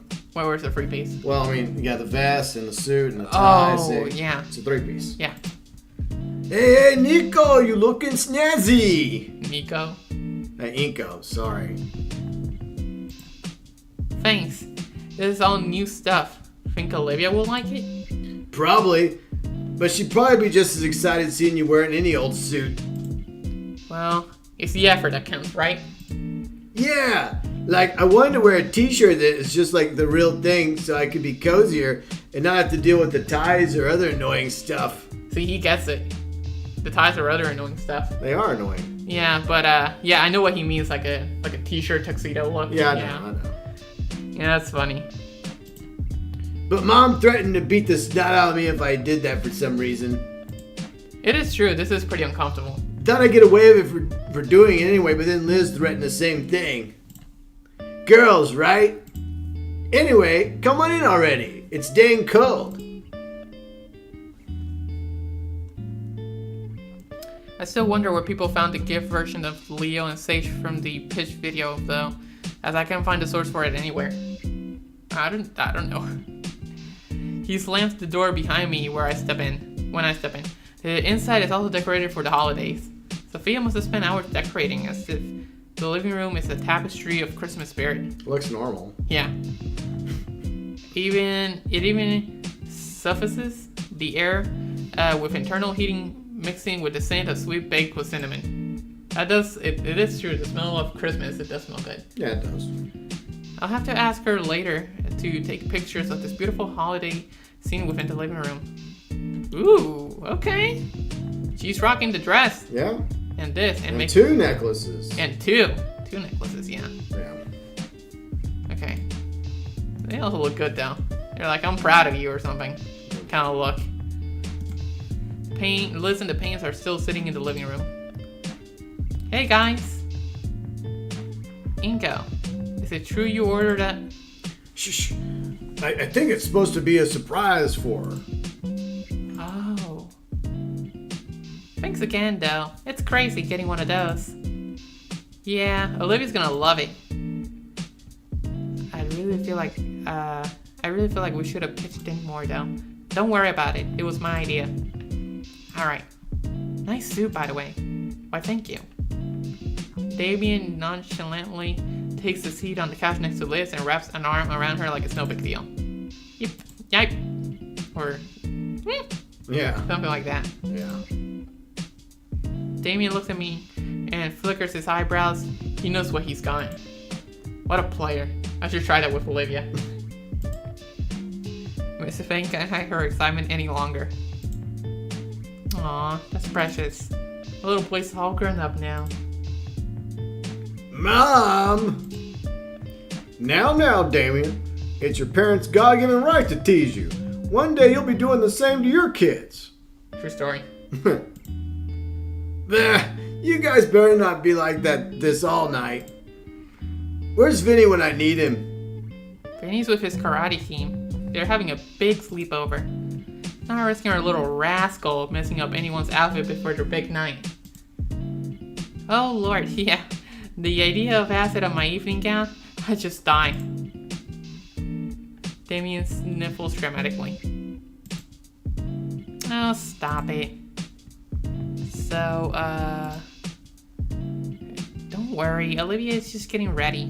Miss Payne's voice carries a tone of worry with it. Turning to her, I see the older woman staring at Olivia's door. What is it, ma'am? She shakes her head with a smile just shy of uneasy. Oh, nothing. I just wanted to make the night extra special for her, so I decided to break out my old sewing machine. Wow. Let's see. Damien looking more fancy than Inko should be impossible. I know, right? He pulled it off, though. Yeah.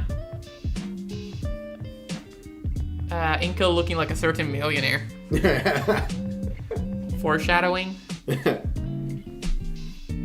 Yeah, okay. We're going to tailor the dress together, but nor shake off her head. It's fine, Inko. Was it though? What if it isn't? What could I even do if it wasn't? I nod and lean back, letting the small talk between everyone else continue. My concern only grows heavier as we wait though. Inevitably,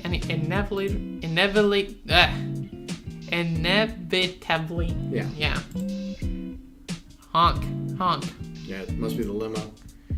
That must be your ride. Oh dear. I'll go and hurry Olivia along then. My voice is quick to cut her off. I'll check, Miss Payne. All eyes are on me, all questioning why. I'll check. Damien, Liz, can you hold the driver for a bit? Damien flashes me with a thumbs up and head out with Olivia's body following after. Don't take too long, okay? Her head departs at my nod. That is so creepy. Yeah, like just... Yeah, the way she can do that. Yeah, where their whole body just goes away, and her head's just like still in the living room, like. Yeah.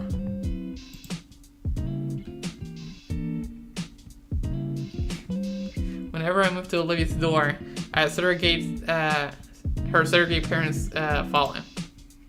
Sorry, but could Olivia and I have some privacy? Please.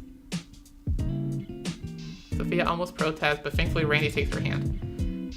Better hurry, that driver won't wait too long now. Inko's clothes are probably still worth more than 10 times that of Damien's ones. Yeah, that's probably a sad reality. Yeah. True poser moment. They walk into the kitchen quietly, whispering to one another. My knuckles stab on the door just hard enough that Olivia had to hear it. Another couple taps. Olivia? My fingers wrap around the handle of the door and twist. Oh, we're gonna see her. Pushing the door open, I'm greeted by sheer blackness. Inko? The sound of my blood pumping is in my ear from Olivia's weak voice. Quick as lightning in my hand finds the light switch and flicks it on, and I see... Wow. Hey. The relief is so powerful I have to steady myself with a hand on the wall. I don't know what I was expecting, but Olivia is okay, just... You're not dressed. Ugh, wrong words. Yeah. Olivia sits atop her bed, still in the clothes she wore today in school. Not the handmade dress that's on her wheelchair. It's eerie similar to a month ago, how she curled up in her sheets with wadded up paper, once again spread over her bed. The only difference this time is Gus sitting in my spot and chewing idly on one of the pieces of paper. Liz will always be long. Well, that's Liz right there. Yeah. Gator sploot. Pancake Gator moment. It's just laying there. Yeah. Olivia picks him up, nuzzling comfortably into her plush pet. What's wrong, Olivia? The rat is set down with a heavy sigh and Gus scampers away. With my spot freed up, I sit next to Olivia. I pick up one of my crumpled pages and unwrap it. To call Mr. Idekin a teacher is to be unflattering, but he was above and beyond that. He was beloved to all. The next line is crossed out. The rest of the lines are crossed out. They're all variations of the same few phrases, but put together in every possible combination. The strike fruits grow increasingly more aggressive with each line deemed unworthy. I pick up another sheet. It's the same thing. Each new page is just crossed out attempts to get through in her heads onto the paper. Stop that. Olivia, are you okay? That's a stupid question. No, I'm fine. It's been months and I'm still not ready to say goodbye. Meanwhile, everyone else has moved on. Stupid, isn't it? I understand. You don't have to give a speech or anything if you don't want to. Olivia sags and sways until her head is laid softly on my shoulder. Aww. Olivia, no, Olivia. I feel her fingers intertwine with my own and finally allow her anxiety to escape with a heavy and slow exhale. The minute of tranquility is then shattered by a blaring horn. Yeah. What is that?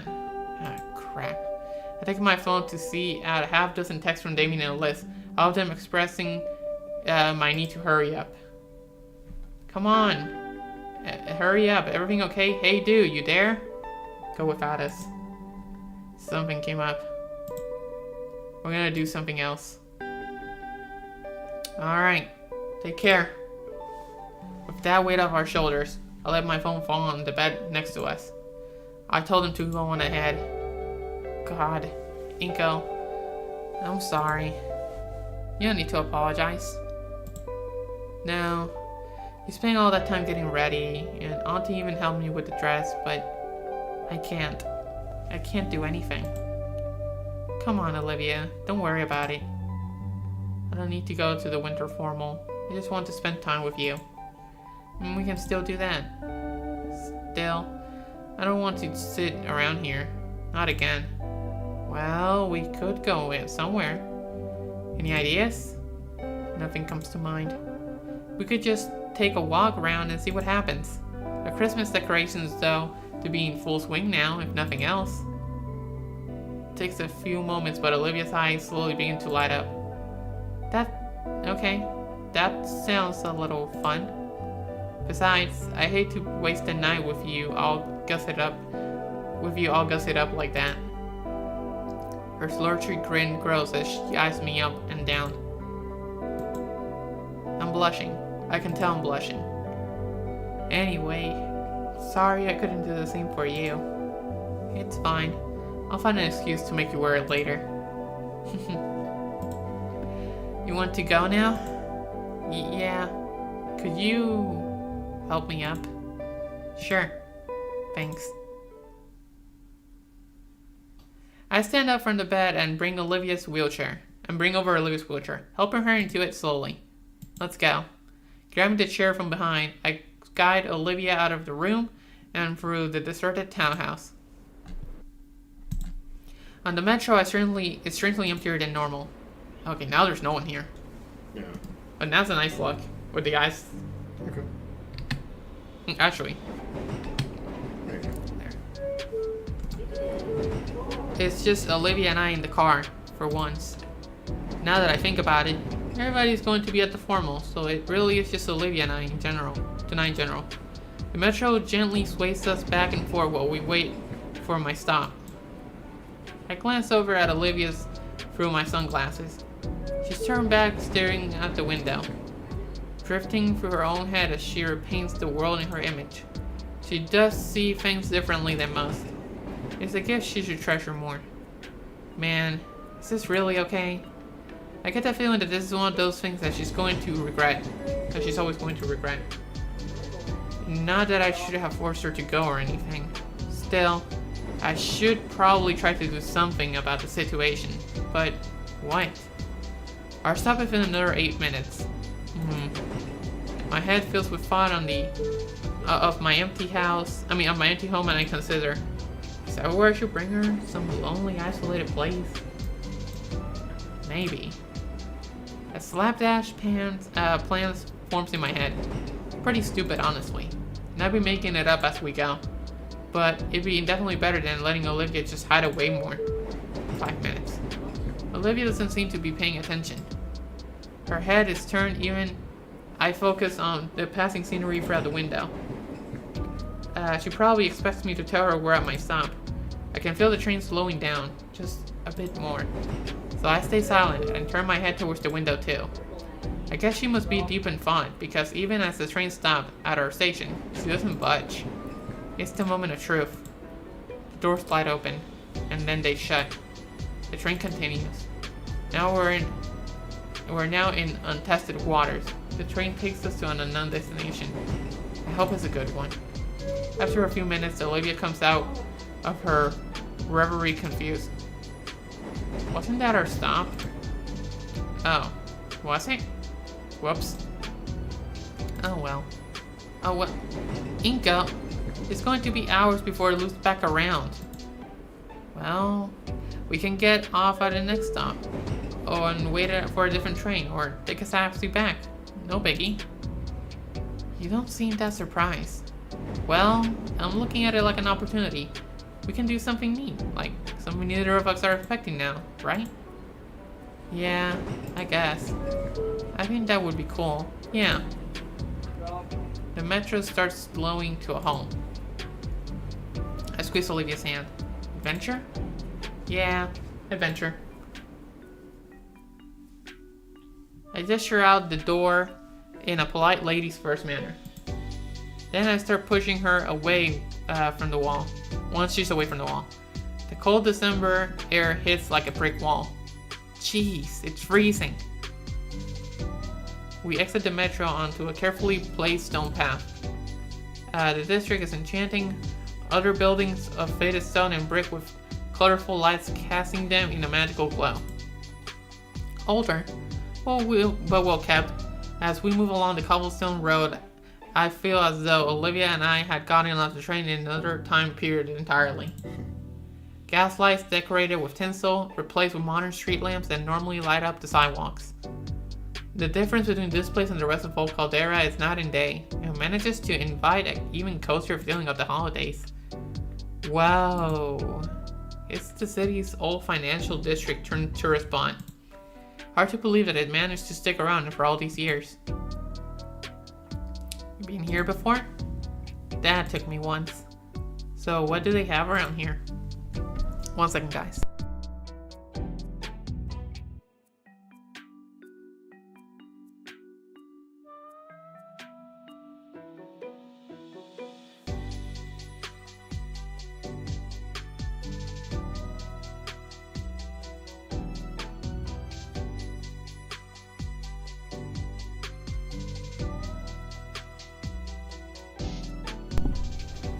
Alright, so let's see. So what do they have around here? Just some restaurants and shops. The usual stuff that any tourist spot's gonna have. But I think there's a few small art exhibits around here too, if you want to see those. Sounds good to me. We continue walking down, admiring the district side by side. There's a few other dinosaur folk around the area, but it's noticeably clear that they're well wrapped for the sake of the heat retention. Thick coats and puffy jackets were the primary apparel, with some added scarves and beanies to further aid in keeping warm. Though, even if it's purely for necessity, there's clearly a winter fashion scene to take advantage of. A small but noticeable chattering noise pauses my current train of thought. I look over to Olivia, who's doing her best to stop herself from vibrating in her chair. Only now does it dawn on me that Olivia's hoodie is one thing that's shielding her from the frigid climate, which is cold. Hold on a second. Ooh. I quickly undo my coat and drape it over her. Thanks. It's worth getting my ass handed to me by Snow Miser if it means keeping her somewhat protected from the cold. Shall we? After a bit more walking, we find ourselves in front of the quaint bistro. Thinking about it, I am a bit hungry. There are a few tables inside, but the outdoor seating looks relatively open. There's even heat lamps near each table. I gesture towards it. Olivia glances over. She considers and gives a brief nod. When we enter, we share a mutual exhale as the warm embrace of modern air conditioning welcomes us. There's no line, but the tables are all occupied. The waitress behind the counter is sympathetic to Olivia shivering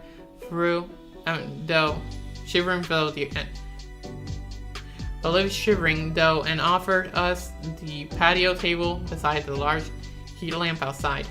I had the biggest brain fart. Oof. Yeah. That happens. Oh, there we go.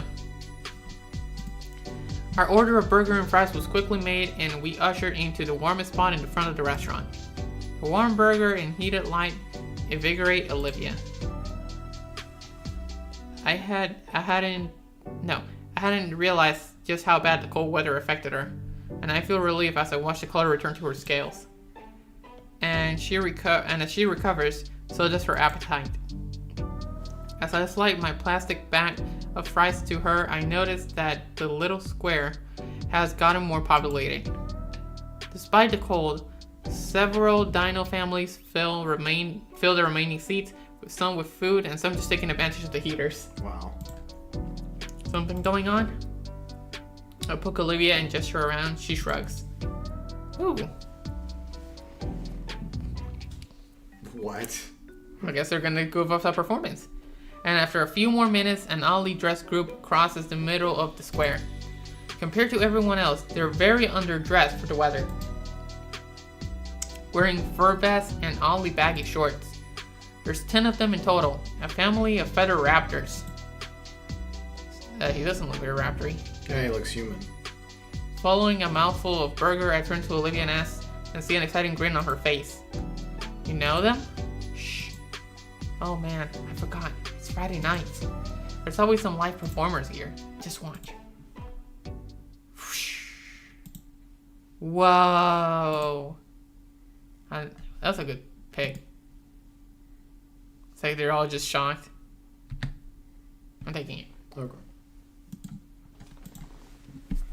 An elder-looking dinosaur stands out with a microphone. Stands out front with a microphone. He must be the leader. Ringmaster? Good evening, everyone. It's truly a magical frosty night out. So let's warm things up a little bit for everyone. Wow. Jeez. Each member is adorned with various hoops and juggling pins that light ablaze. So please, gather close and let the Ashtail clan share a little fire with everyone. Fire vendors? Yeah, pretty much. And I will introduce myself. I am Firemaster Alejandro. You're gonna have to go with something. What is that accent? What is that? I can do whatever I want. But what is it? I don't know. I'm just going with it. Oh. I assure you, tonight is a very special show. They continue setting up. A sign is placed nearby with their socials on them. Of course. I do a quick search and whoa. With these kinds of numbers, they must be quite a spectacle to garner an online audience of this size. Several children tug away from their parents and sit on a perimeter set with a rope one of the members had laid out. I love the voice, it's perfect. It makes me just a bit nervous, but they're professionals, I hope. We begin with the traditional Batalla del Fuego. Fuego. Drum beat starts playing from a nearby amplifier. It's a steady, strong beat, no doubt meant as a metronome for the group. Ooh, nice music. GB loves it. I'm taking your word for it. After a few seconds, the troop begins dancing. Rods spun a flame, creating wheels of fire that they ran about the square. Well, at least we know why they're underdressed, because... The fire will keep them warm. Yeah. The crowd cheers as the embers whip by them. Oh, they're doing the... Oh, that's cool. Yeah. The Fire Master, a grandfatherly looking dino, is the wildest of them all. He wields a pair of chains. Yeah. Yeah. There. He wields a pair of chains, the ends of which are ablaze, and he spins them about with reckless abandon.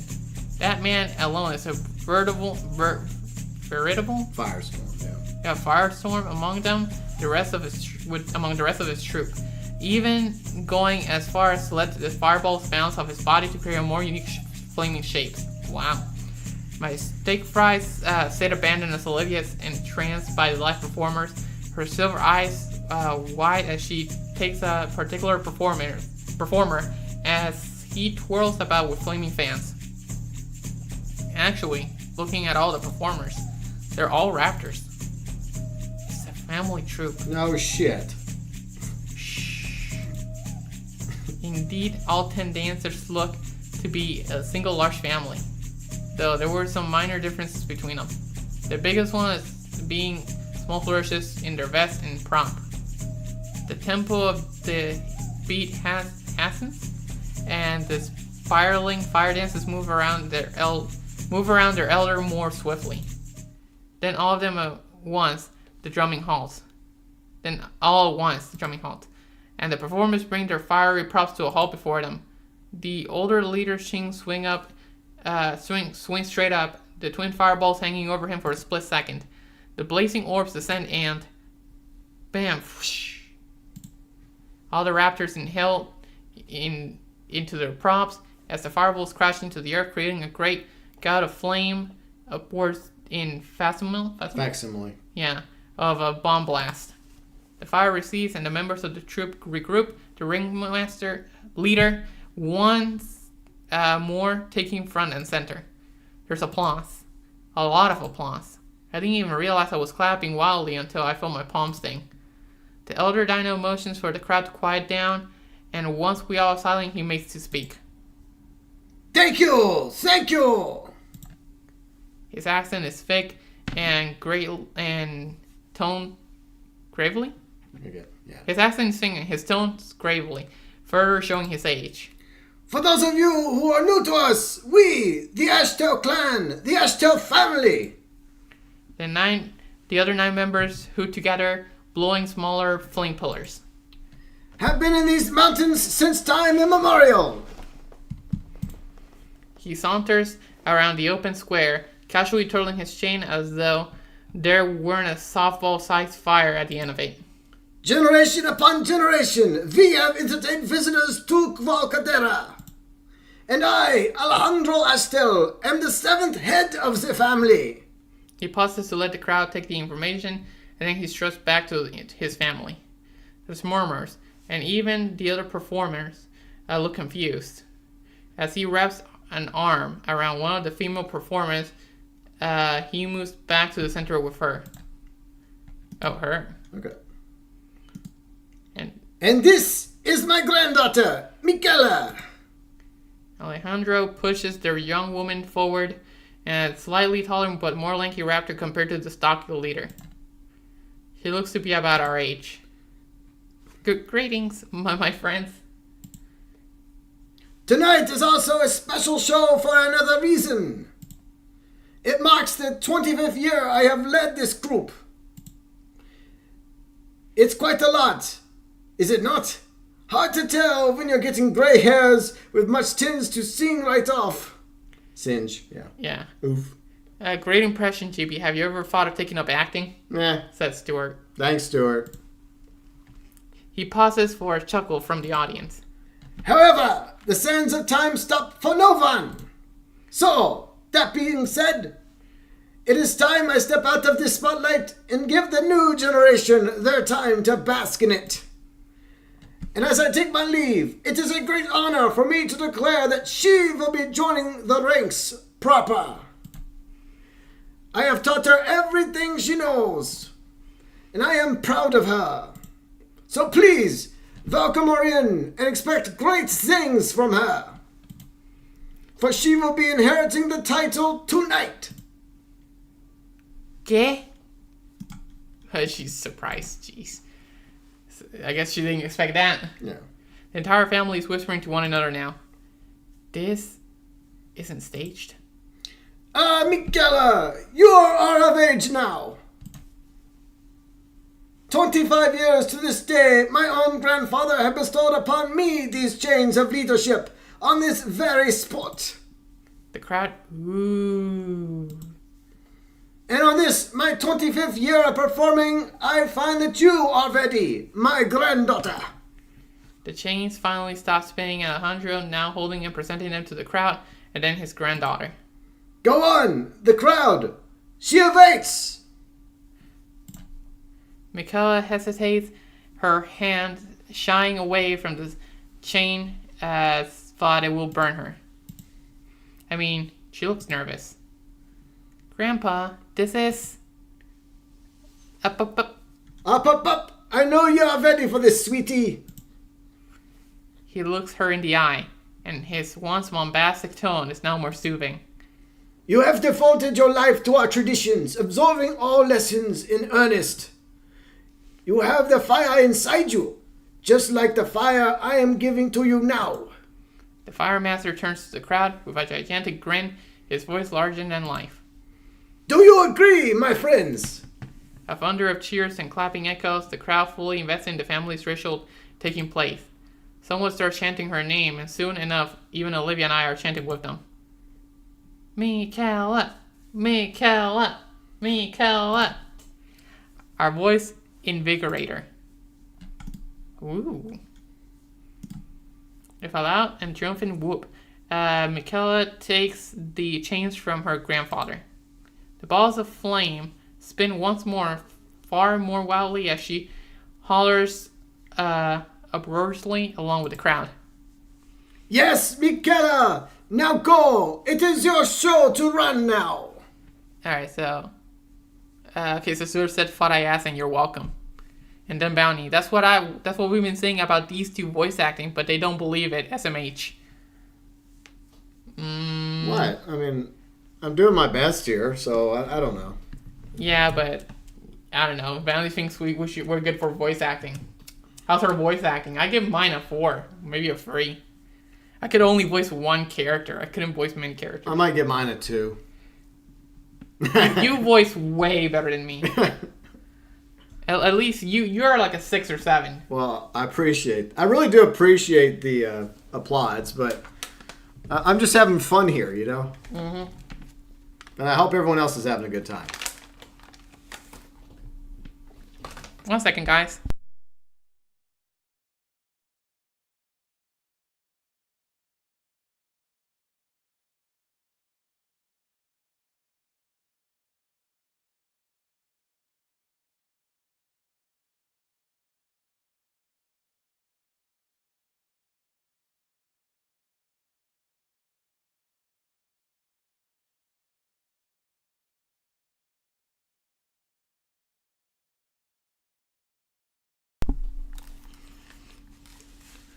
Alright, so let's see if Michaela says something or Alejandro keeps saying something.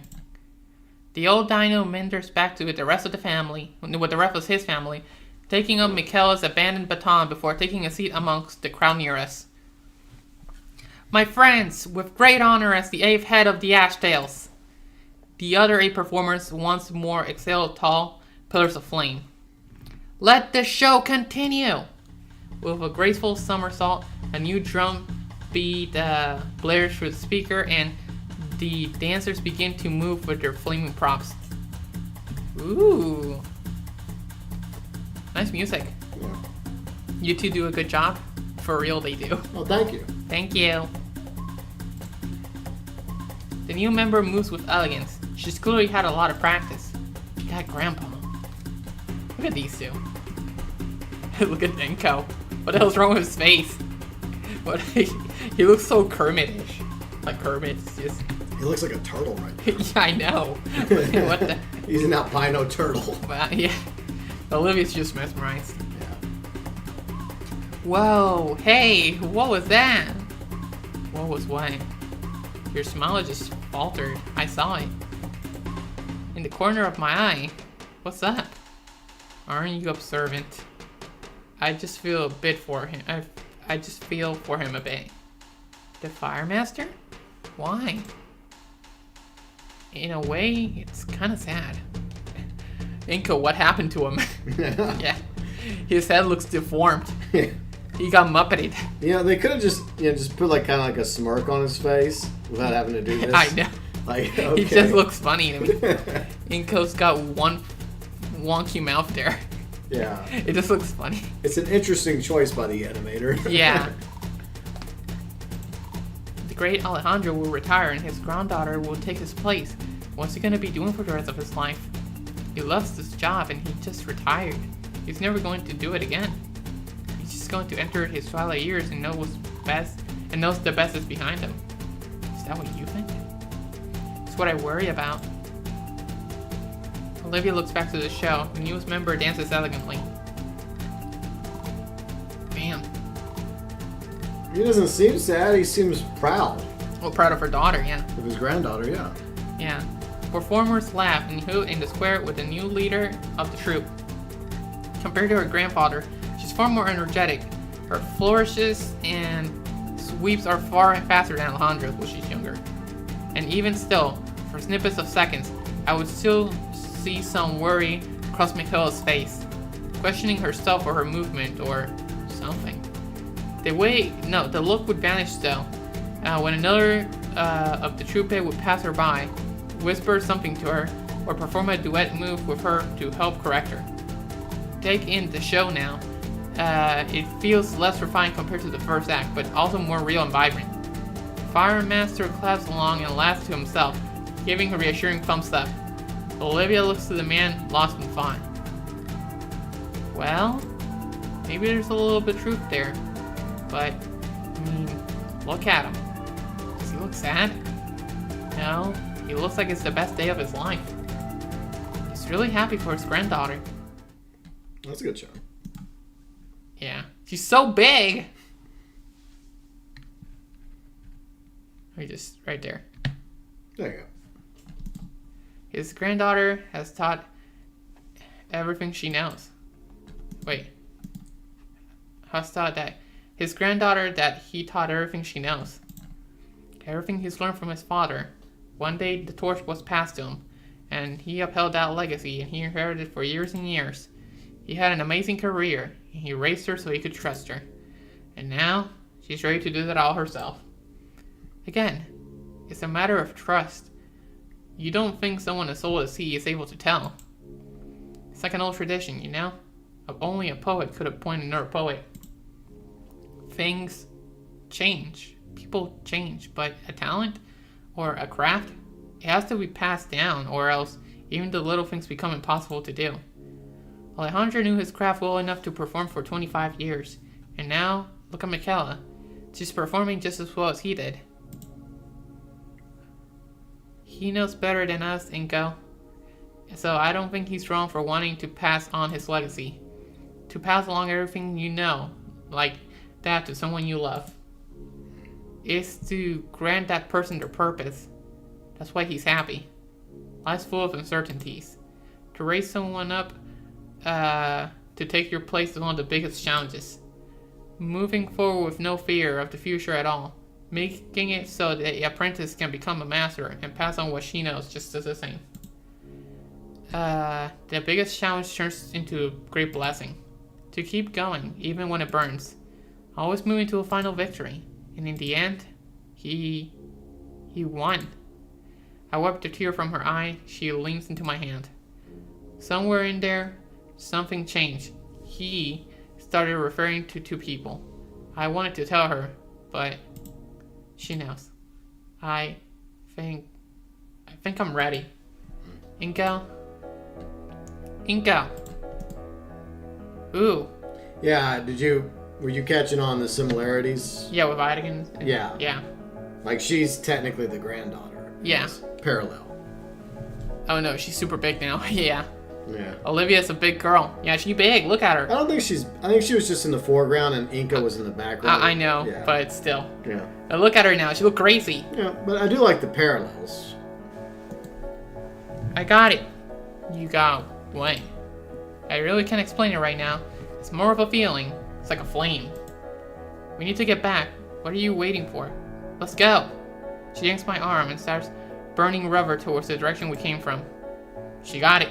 Olivia, go where? The formal, dummy. What? She races back towards the metro station before I can finish my question. Wait. Eulogy? Eulogy. Whatever, English. I take off after the uneven cobblestone making catching up very difficult.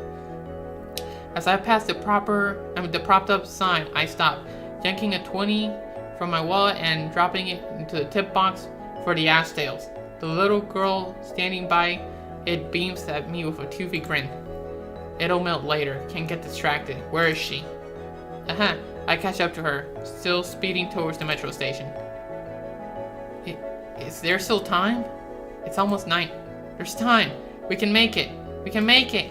We should run back to get your dress. Should we run back to get your dress? Olivia stops and skids to face me.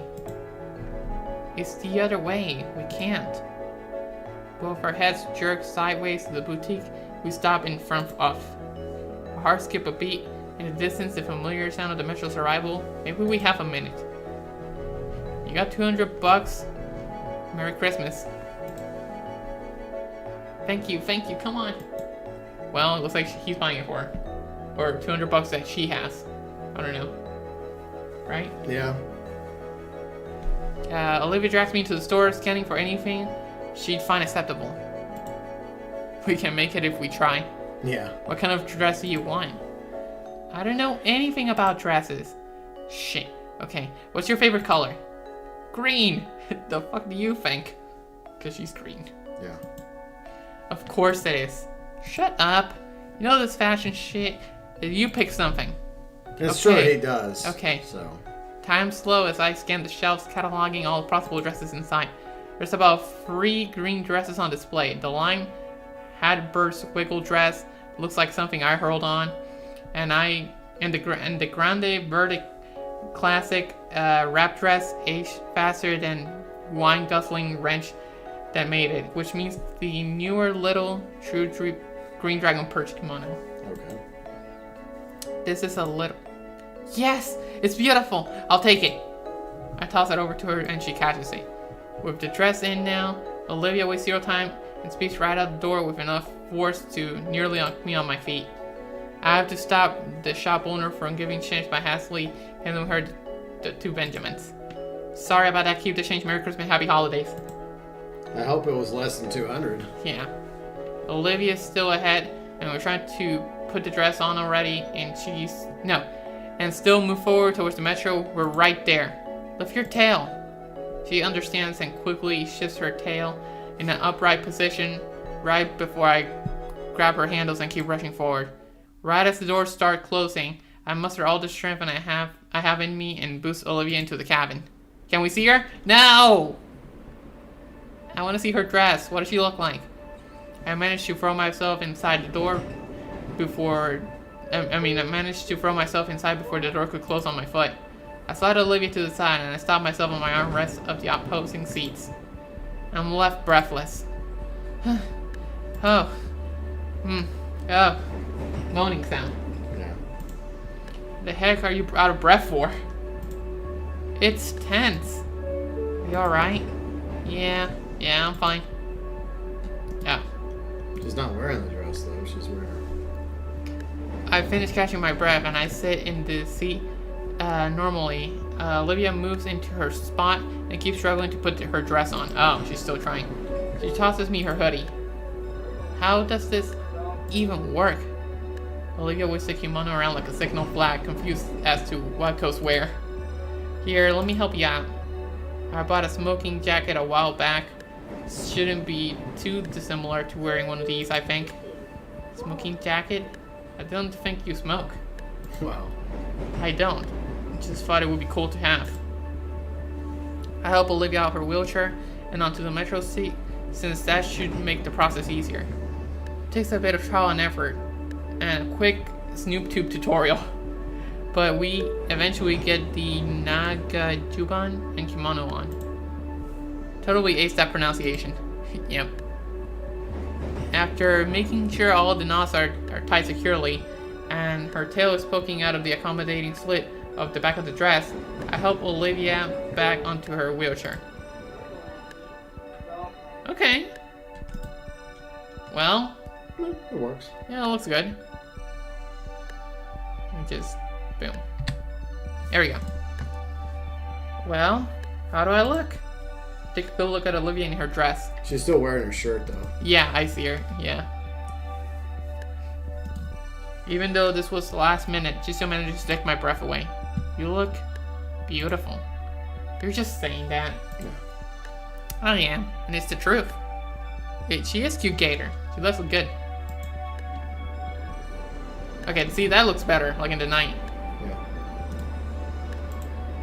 Wait, do you still have the tickets? I feel like something she could work on. Maybe it's like a little decoration here. Remember she had a decoration, maybe the flower thing. I know, but she didn't have it for this date. No. Well, I mean... But if she could have like that, or maybe, I don't know, something like that, she could just rock it. Well, it's possible she had something planned for the original outfit, but that kind of went out the window. Right. I reached in my back pocket and pulled them out, offering her to see. She takes one and stares at it intensely in her hand as thought it were gold. 7 p.m. to 10 p.m. She glances up at the terminal, 9:30. We can make it. It'll be close. The speech might go over the limit, but we can make it in the last minute. Okay. Well, nothing ever goes, to like 10 p.m. exactly when people start leaving. Yeah, true. Olivia starts hyping herself. Her lips move, but no words come out. Olivia's head would occasionally bob in approval or shake in disapproval too. There's a heavy tension building in my chest. The LED clock display in my carriage looks like it's going thrice as fast. I can tell if time is going too fast or if our train is going too slow. For the whole ride, she speaks silently to herself, probably rehearsing the new speech she just pieced together. Man, I love seeing her like this. With my phone, I check Google for the fastest way to the convention center. We're cutting it really close, made worse by my discovery. While I don't want to disrupt her concentration, we have to transfer lanes at the central station. Olivia is still lost in her rehearsal as I push her out of the train and race through the full railway station. I curse the building's layout. The second lines have been built what it feels like miles away as I try to get us to it. At last I see it. It's a sign directing to where exactly the convention center tram is. Downstairs. With a silent curse, I beeline for the nearest elevator.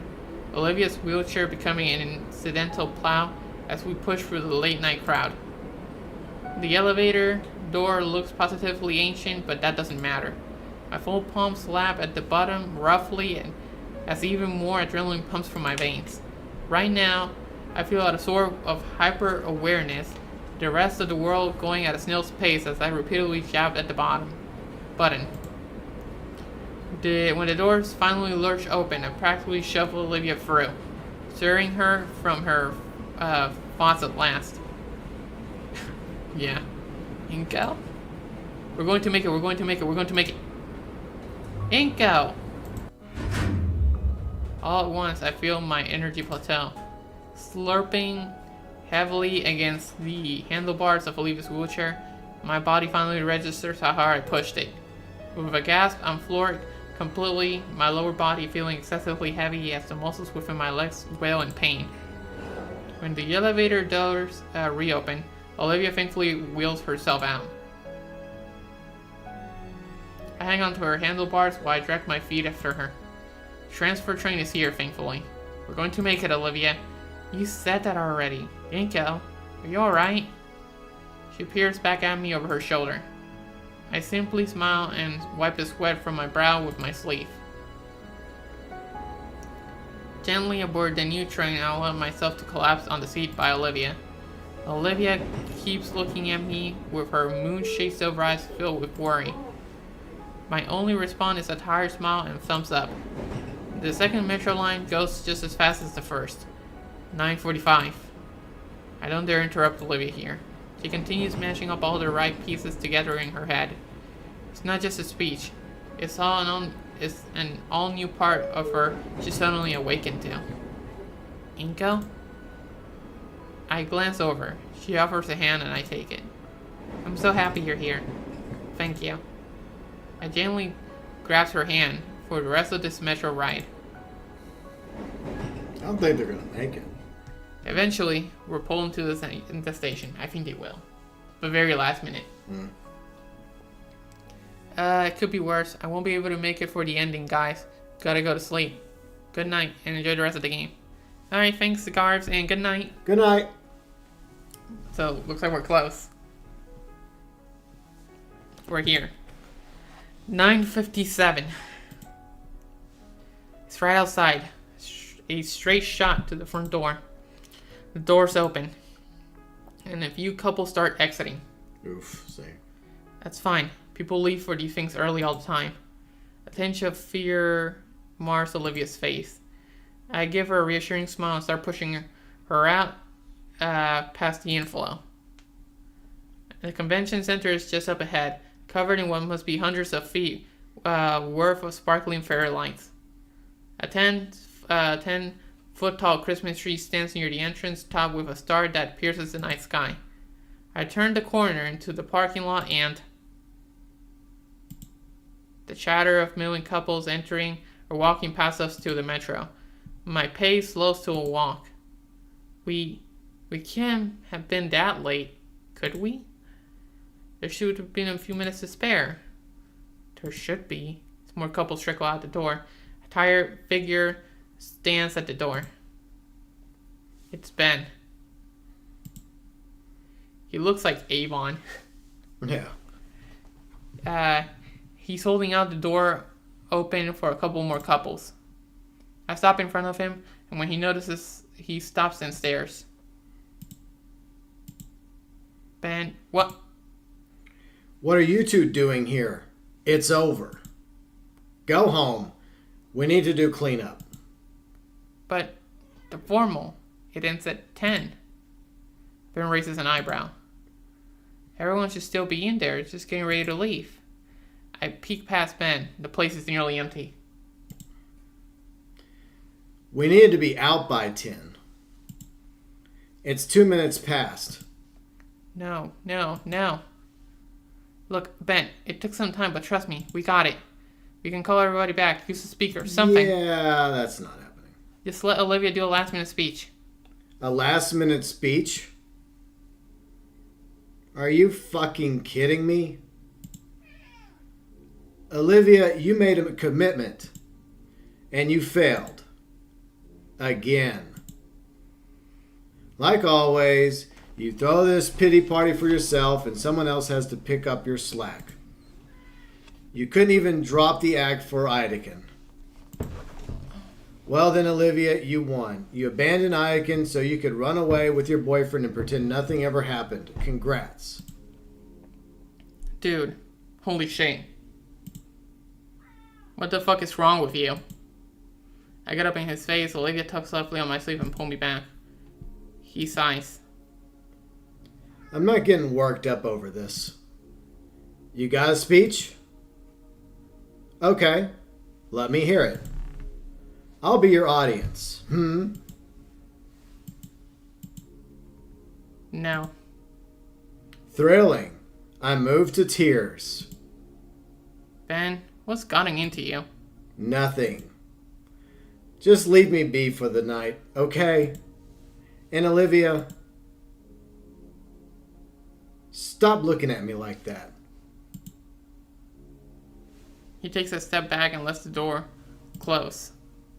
I feel Olivia's consistent tug on my sleeve. A deep exhale. It's not worth it.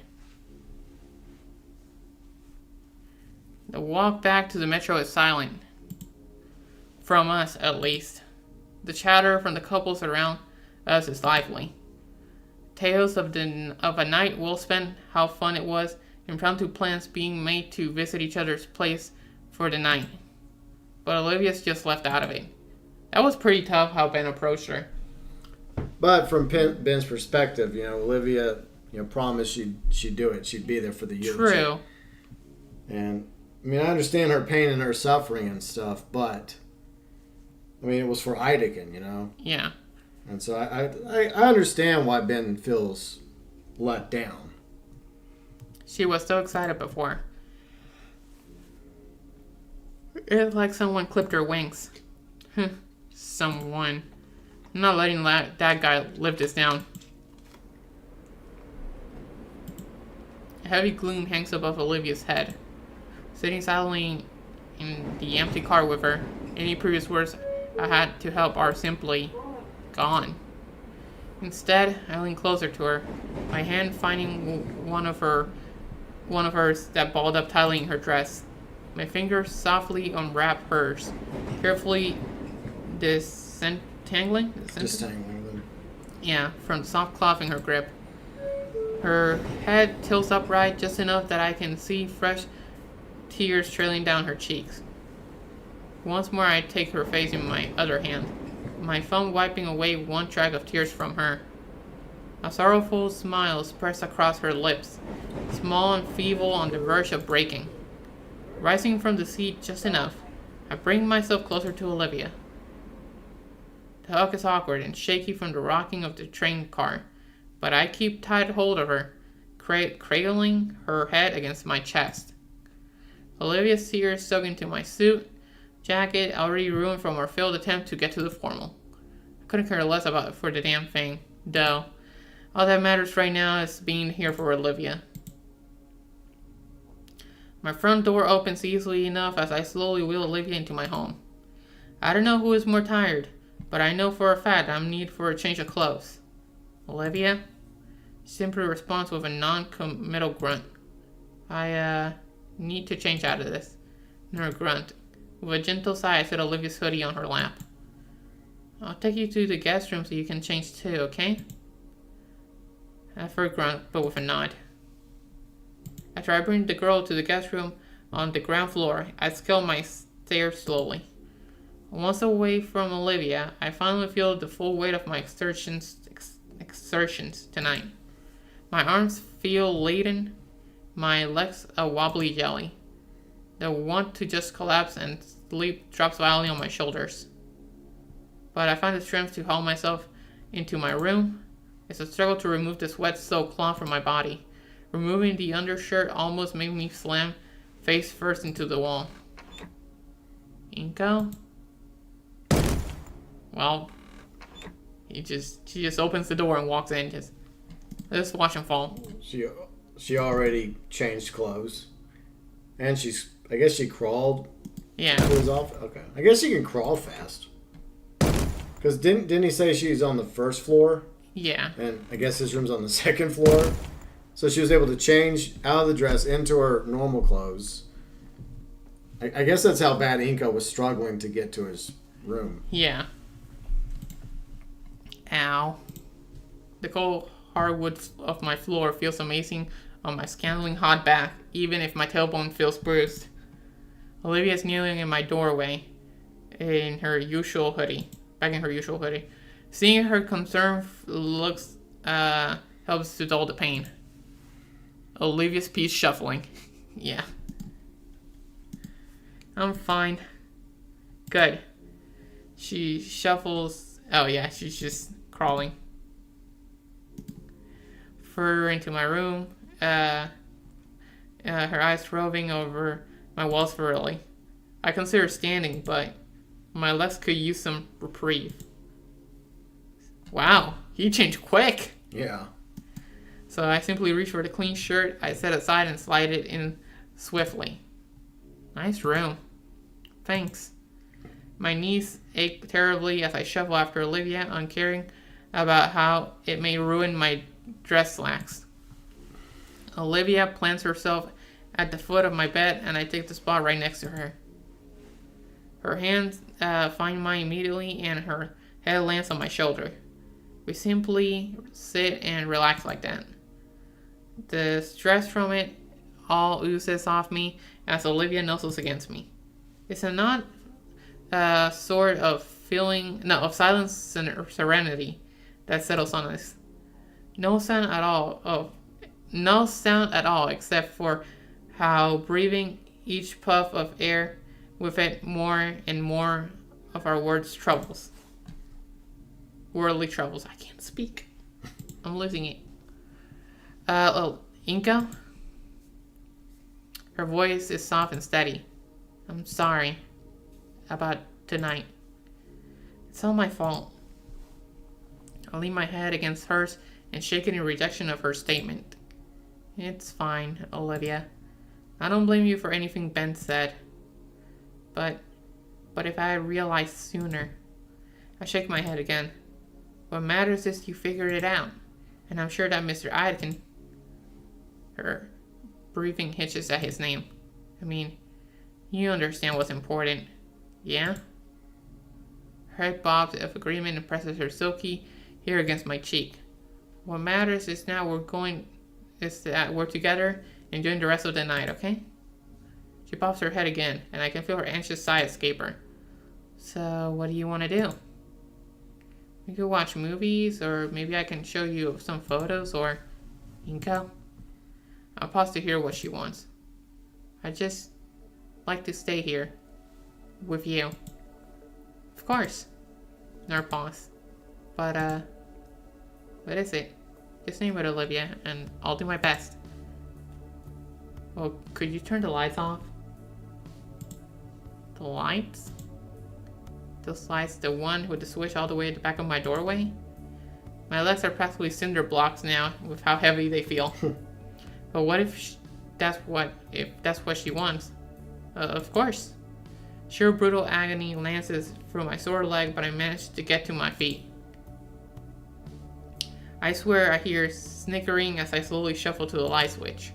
It must be my imagination. Once I manage to get to the wall, it's a simple matter of flick the switch off and do those, right? Deuce? Yeah. My room in evening darkness. There's a gasp from Olivia, and I can just manage to turn without collapsing on myself. Olivia? The stars, Inca. Stars? It's nighttime, and you're still in the dark wearing sunglasses. Yeah. That's Inca for you. Yeah. In the dim moonlight filtering into my room, I can see Olivia's head turned towards my windows. Huh. No wonder they made servers out here. I guess? Olivia shifts back to her knees and moves to my window. Wow. You like stargazing? My dad used to take me out. The nebulas I saw back then. Those colors. They're always stuck with me, swirling around in my thoughts. Managing the steps needed to reach the window, I stand next to Olivia and look through the window. It's a clear night with the moon only a quarter waning. Waning? Yeah.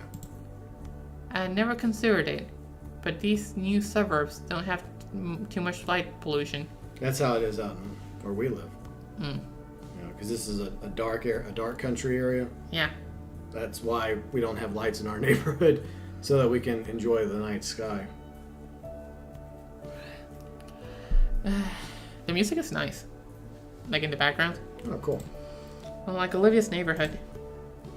How long has it since she's seen a night sky like this? My legs finally reached their tipping point, and I find myself collapsing onto my desk chair. When my arm lands on my desk, my hand lands on something. Oh. It's my camera. Say, Olivia. Would you like a better view of the sky here? I found my tripod and searched my desk for my biggest camera lens. After some practice setup, the camera is pointed right at my window, aimed at the cosmos above, and then the whole thing is connected to my computer. Presto, our very own observatory. The screen fills with a beautiful high-definition feed from the camera. I slide to the computer chair to show Olivia. Whoa. Want to come see? I move to get out of the chair so she can have a turn. But in a flash of movement betraying her entire exterior, Olivia forced herself into the chair right on my legs. Feeling her weight pressing to me is nice. It's really nice. I carefully aim the tripod bit by bit, aiming at the various sides in the sky. We see a distant nebula, swirling around in blue and purple. It's only barely visible, but it's there. I should paint something like this sometime. I bet it'd be really pretty. I don't think I could do it justice. You don't think so? I'd like to see you give it a shot. I cast something in the stream just for a second. Hold it. Slowly. Now I know I just saw something. Whoa. Is that? I think it is. A shooting star. Up close for us to see. No one else in the city gets to see this. Want to make a wish? Olivia thinks to herself and turns her head to look at me. You saw it first. Are those the rules? Alright. A wish. Okay, think fast. I wish things will turn out okay. That sounds good. For some reason. I always think you're supposed to pray a bit when you do this. Whoops. I look away from the monitor and smile at Olivia. So? I don't want to tell you. Besides, I think it's already coming true. Olivia rolled her eyes, though the screen lit up her smile too. Feeling her snuggle further into me, we will continue looking at the celestial bodies that hung over us. My arms wrapped around her mid-dress, holding her as close as possible. It's how we spend the night together. Just us and the stars and nothing else of the world.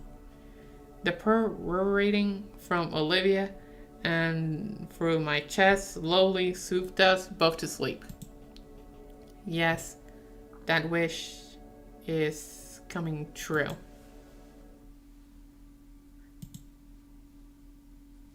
A month has passed since that night. I held Olivia. She held me. And things were okay. Just for a while. After everything she's been through, Olivia needed something to lift the burning weight from her shoulders. Thankfully, the next day marked the beginning of winter break, and we ended up spending most of it together.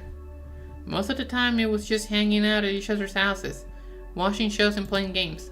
She even taught me how to get Gus to perform tricks. It was simplistic, but those intimate moments with her were memories I'll cherish for as long as I live. I even got to spend Christmas and New Year's with her and the Payne family. It was the closest thing to having to a real family I've experienced in years. In those 2 weeks, I've never felt more connected to Olivia. Time marches on though, and you gotta move. The future draws closer day by day. The first semester ended last week, and this week, along with new syllabuses for this semester, we've also been given our college prep packets, along with a number of different application forms. There's so many that my cramped backpack can't fit them. Looking through the various sheets, I feel confident in most of my choices, most of which are within the city, and I hope... Oh, here's my sock. Holding the 2 overfilled folders to my chest, I make my exit and head for my usual destination. Minding the numerous papers in my arms, I genuinely push open the door to the Payne residence. It's open! I know, Randy. Thanks. The head of the house and Vinny are at the dining room table working on his homework together. Hey, Inky! Lily's in her room. Vinny, stay focused. Thanks, Vinny. I ruffle the little dino's hair as I pass him by. Pushing through my girlfriend's bedroom door, I come to see her. Yeah, oh, look at the time. It's perfectly fine to ignore your iframes and one-shot you with some bullshit oversized turret-looking sword. Oh, she's gaming. Raging once again at one of her laptop games. If it makes you angry, why don't you switch to another game? No, I'm almost enjoying my anger. She snores and shuts the game off, twisting around so I can hug her on her bed. Hey, Inko. Hey. Olivia sweeps her laptop aside to give me room. See, there we go. That's a nice shot.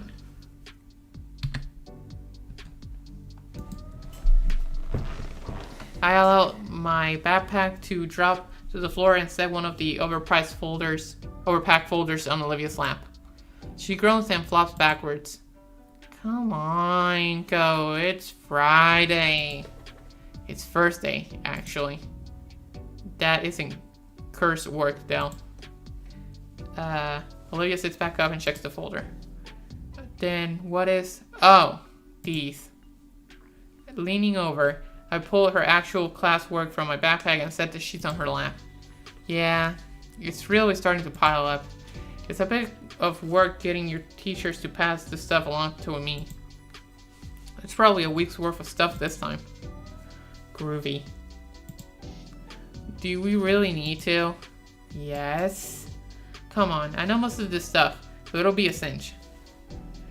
I get the first assignment out and use a binder as a clipboard, ready to start. The first assignment was just some basic crossword puzzles involving state capitals.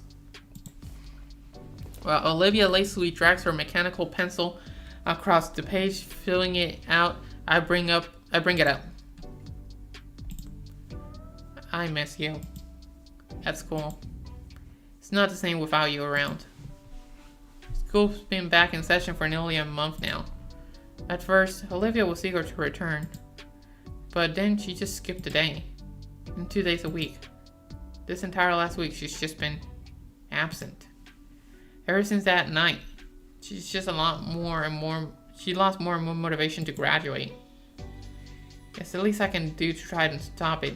I'm going to help her out. To help her here. Damien and Liz miss you too. Sorry, I'll probably go tomorrow. Probably? Olivia, I'm worried for you. You're right at the finish line. It scares me seeing you get senioritis like this. It's not senioritis. Well, it sort of is. She does a little hand gesture and sighs. I just don't see the point. Nothing I'm going to do benefits me from a high school diploma, right? I don't think that's true. You can't be too sure of anything. Olivia blows air out of her nose. I place a hand on Olivia's shoulder. Please, Olivia, just do this for me. She stares back a twinge of fear in her eyes. Alright. Just for you. I'll consider it. Thanks. We keep working away at the pile of assignments. A few papers in, Olivia thinks to put up her laptop and play some ambient metal for us. She occasionally asks my opinion on a song, self-conscious if I like it or not. At a point, Mr. Paynes let us know he's setting out for some errands. This is pretty nice, getting to teach Olivia what she's made out in our classes and keeping her up to speed. Dare I say, the schoolwork is even relaxing. Less so the busy work, more so that we're together. About halfway in and an hour later, there's a loud knock at the door. That doesn't sound like anyone's here or knock. You can tell? Yeah. Could it be a package delivery? I'll go get it then. I give Olivia's shoulder a little rub while I get up. She tries nipping my sleeve. Snipping. Okay. No, what's nipping? No. Oh. Still pretty cold out, so I shouldn't take too long to get it. If it is a package, it may be something that's not good to leave out. I opened the door. I had a feeling it was going to be Ben. I just had a feeling. Hey, oh, that's you, yeah. Hey, Inko. Instantly, my enthusiasm is strained. What is it? He's starting to shiver and freezing, huddling to himself. Look, Inko, can I come in for a moment? No. What do you want? He sighs. Listen, I know things didn't go well when we last talked. We didn't leave on good terms. I'm here because of Olivia. Why is she not coming to school?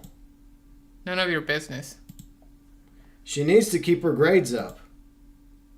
I feel my lip instinctively curl my expression to a grimace. What? Fuck off, dude. No, this is serious. Why the hell do you think this is something you need to be involved with? I'm working on it. Are you? She's about to lose her eligibility for graduation. She's gonna flunk out. My fingers dig into the wood of the doorway. I had figured, but she hasn't missed that many. Olivia's completed all the assignments and... How close? Dangerously close. Close enough that I got the memo. What do I do then? We need to convince her to go back. Some people keep letting her get away with it by handing her pity points, but there's no excuse to the situation that's this dire. What do you mean by some people? Inko, it's obvious that you're only encouraging her to fall further into the abyss. If you keep enabling her to slack off, she's never going to improve. You have to know on some level, I know you know I'm right. So if you're not going to do anything about it in the meaningful way, then I'll tell her myself. Ben has the audacity to try to walk past me, but I shut him down with a firm hand to his chest. Why can't you get the idea, Ben? Olivia wants nothing to do with you. I'm trying to do what's best for her. Ben starts yelling near the top of his lungs. Olivia! Please, just hear me out. I'm just trying to help you. Ben, stop. Just let me talk to you. Stop. Just stay away from us before you make things even worse. Ben stands there, unable to form any more words. For a while, I can't either. You psycho. That wasn't nice. Outside of Olivia's room, I dread turning the doorknob. If I'm lucky, she just cranked up the music that whole time and thinks that was just a delivery. It's a nice little fantasy. I feel bad for Ben. In some areas, I feel bad for him. Yeah, I feel like he's trying to help. And I think that's something that Inko doesn't realize. Yeah. Ben was robbed. It's a shame you don't get the option. Like, there's sometimes, like, during this playthrough, I wish there was a few option points. Yeah. Well, a few more than there are. Because Ben is right, she has been slacking. But he's wrong about Inko. I mean, Inko has been trying to help her. Yeah. He's not letting her fall into the abyss. He's been doing the opposite. And so that's something Ben doesn't realize, is that Inko is trying. But it's Olivia that's, kind of given up. Yeah. I know better than that, though. The music's already turned off. She turned it down when I opened the door. I sigh and open up. No. Olivia's huddled on the bed, holding her knees tight. All my work is crumpled and torn, cast aside off her bed. Damn it. I was close. Olivia. Sorry. I can't. I ignore the sound of the paper being crushed beneath my foot. My arm slowly wrapped around Olivia, drawing her to my chest in a gentle hug. Though her groveling gasp of breath, she whimpers a mantra of apologies. We were so close. I think. Biting back a frustrated growl, I instead focused entirely on comforting Olivia. We were managing, at least. Today would have been the day. But Ben, with a clearing shake off my head, I returned my attention to Olivia, who was finally quieted down. Olivia, her arms hold her legs more tightly. It'll be fine, Olivia. Her arms ease. We'll figure things out. I promise we'll figure things out.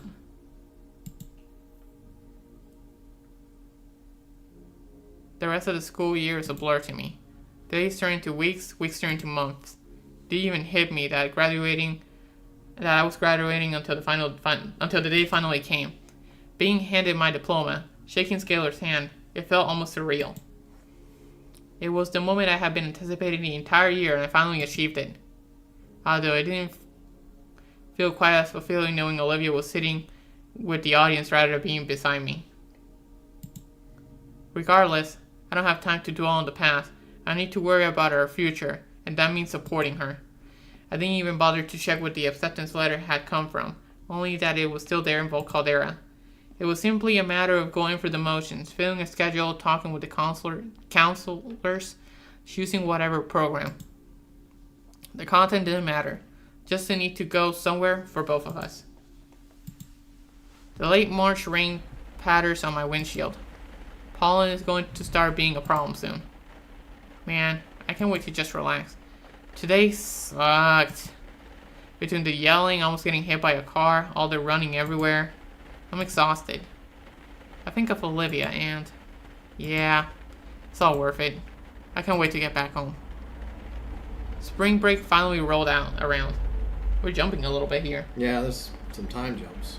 Yeah.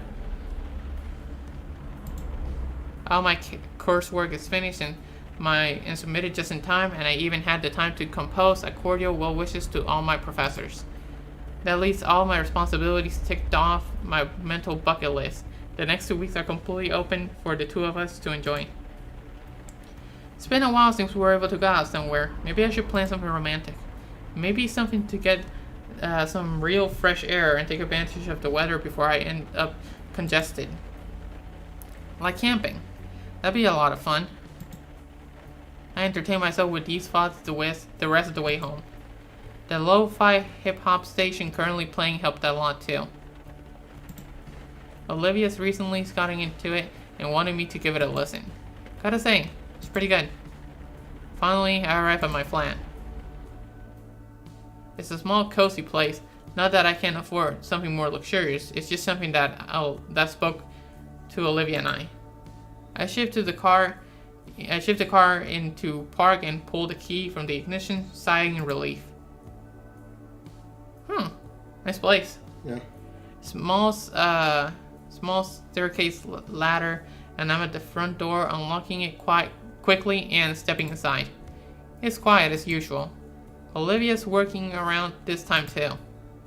I quietly push the door open.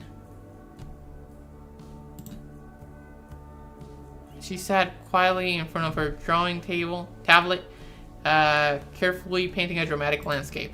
Let me see this. Yeah. So this is their room, I guess? Yeah. The colors of the digital screen shine off her visage? Visage, yeah. Yeah. Tinting her gentle smile with a sort of exotic colors. I caught her at a good time. She looks stunning. Seeing her seeing her hard at work, combined with the ambient lighting in the room, is a painting all on its own. When she sees me in the corners of her mouth pick up, and I see that a bit of sparkle in her eyes, she waves at me and mouths out a silent message. I made club sandwiches. Yours is in the fridge. I return a thumbs up. I'll be out in a bit. Let me wrap up here. Gently, I shut the door to not make a sound. Sorry about that, guys. I'll need to start wrapping up soon, so... Looks a little tight. So I guess she's working from home, doing our work? I guess.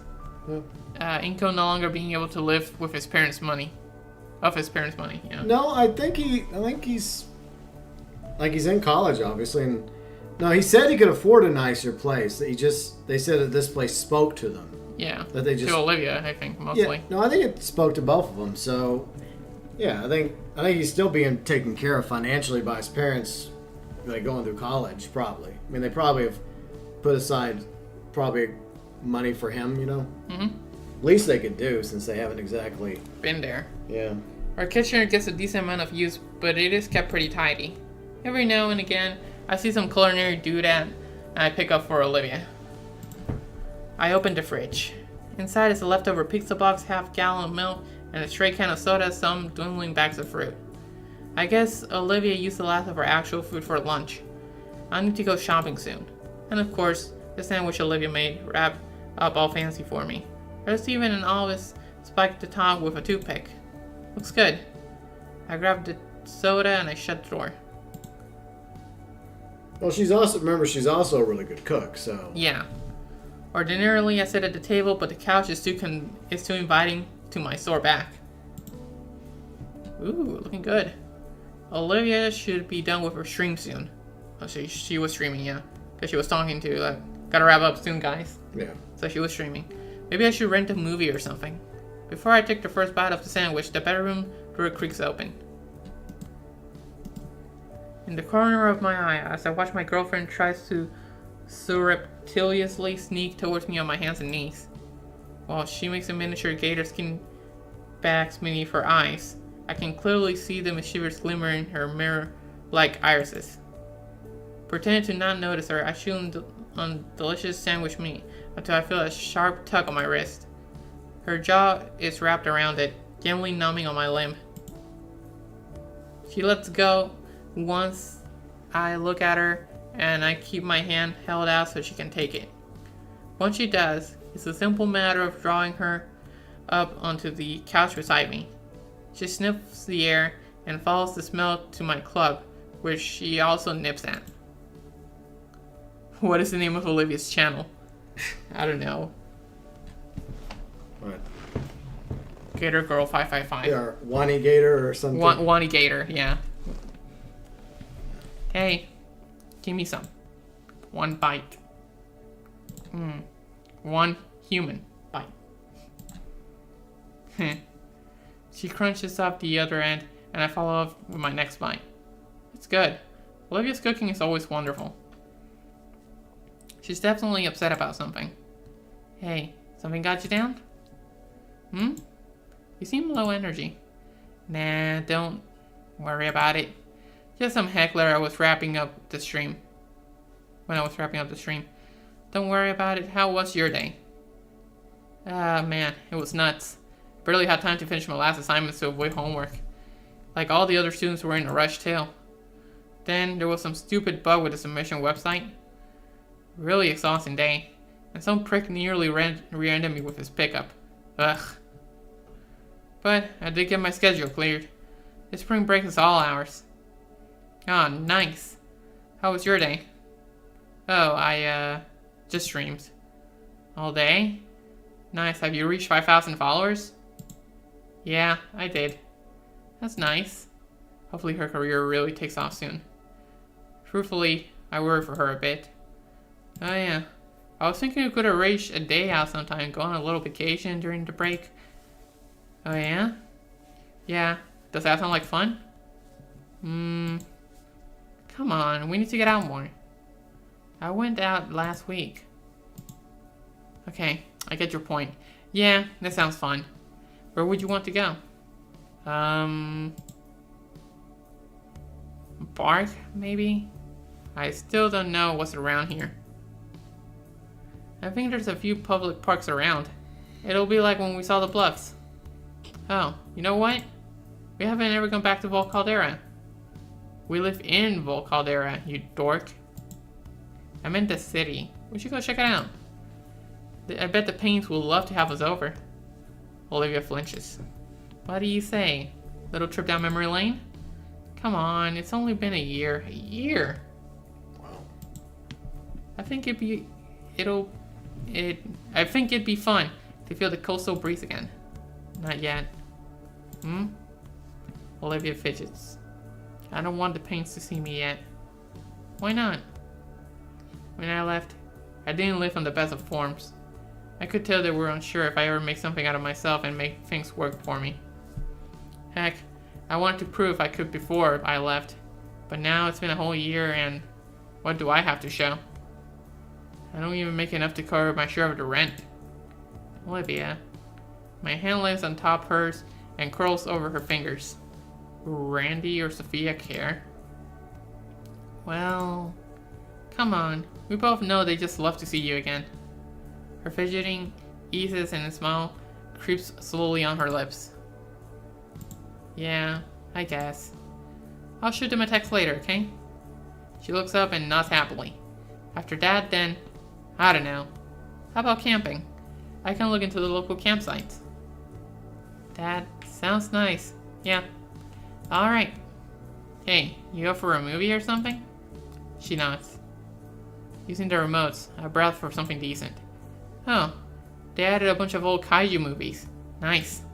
We'll finally settle in for a night of cheesy rubber suit monster movies. At some point, Olivia still had wrapped up around my waist, and bodily dragged me to her. Slowly, the sun fades down, leaving us only illuminated by the television screen. I'm sorry, Inko. For what? Well, my arm wrapped around her shoulders, pulled her as close as possible. For everything. If I derisive snort, I shake my head. You haven't done anything to be sorry for, Olivia. Exactly. I've done nothing. Even in the duskiness of the room, I can see her hurt-filled eyes. Unfortunately, I won't be able to see everything, so good night, or day, afternoon to everyone. Alright, good night, Jorge. Good night. You need to sleep? I get it. It is pretty late. Yeah. I plan the most chase of kisses on her nose. It's eliciting. Yeah, eliciting a giggle from her. I wouldn't say that. You've done so much more than you know. For me, goes unsaid. But Olivia gets the message, and her head sinks onto my chest. It's a bit difficult to pull my phone out with Olivia's tail in the way, but I manage. It's still broken. Why hasn't he got a new phone yet? Maybe he doesn't need to. Sophia, would you like to have lunch or something tomorrow? What are you doing? Sending that text. Oh, absolutely, sweetie. Can I see the picture? No. We haven't heard a thing from either of you for so long. Why don't we get brunch? How would brunch with the pain sound, Liv? Okay. Been a while since I had Auntie's waffles, after all.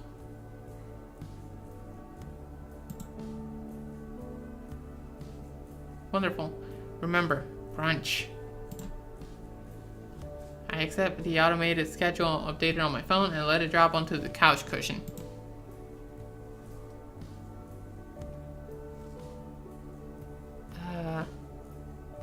Rip, missing literally the last few minutes. Also, the profile pictures being baby Vinny and kid Damien. Oh, that's what it was? Okay. Oh yeah, that yeah. Okay. I see it, okay. Alright.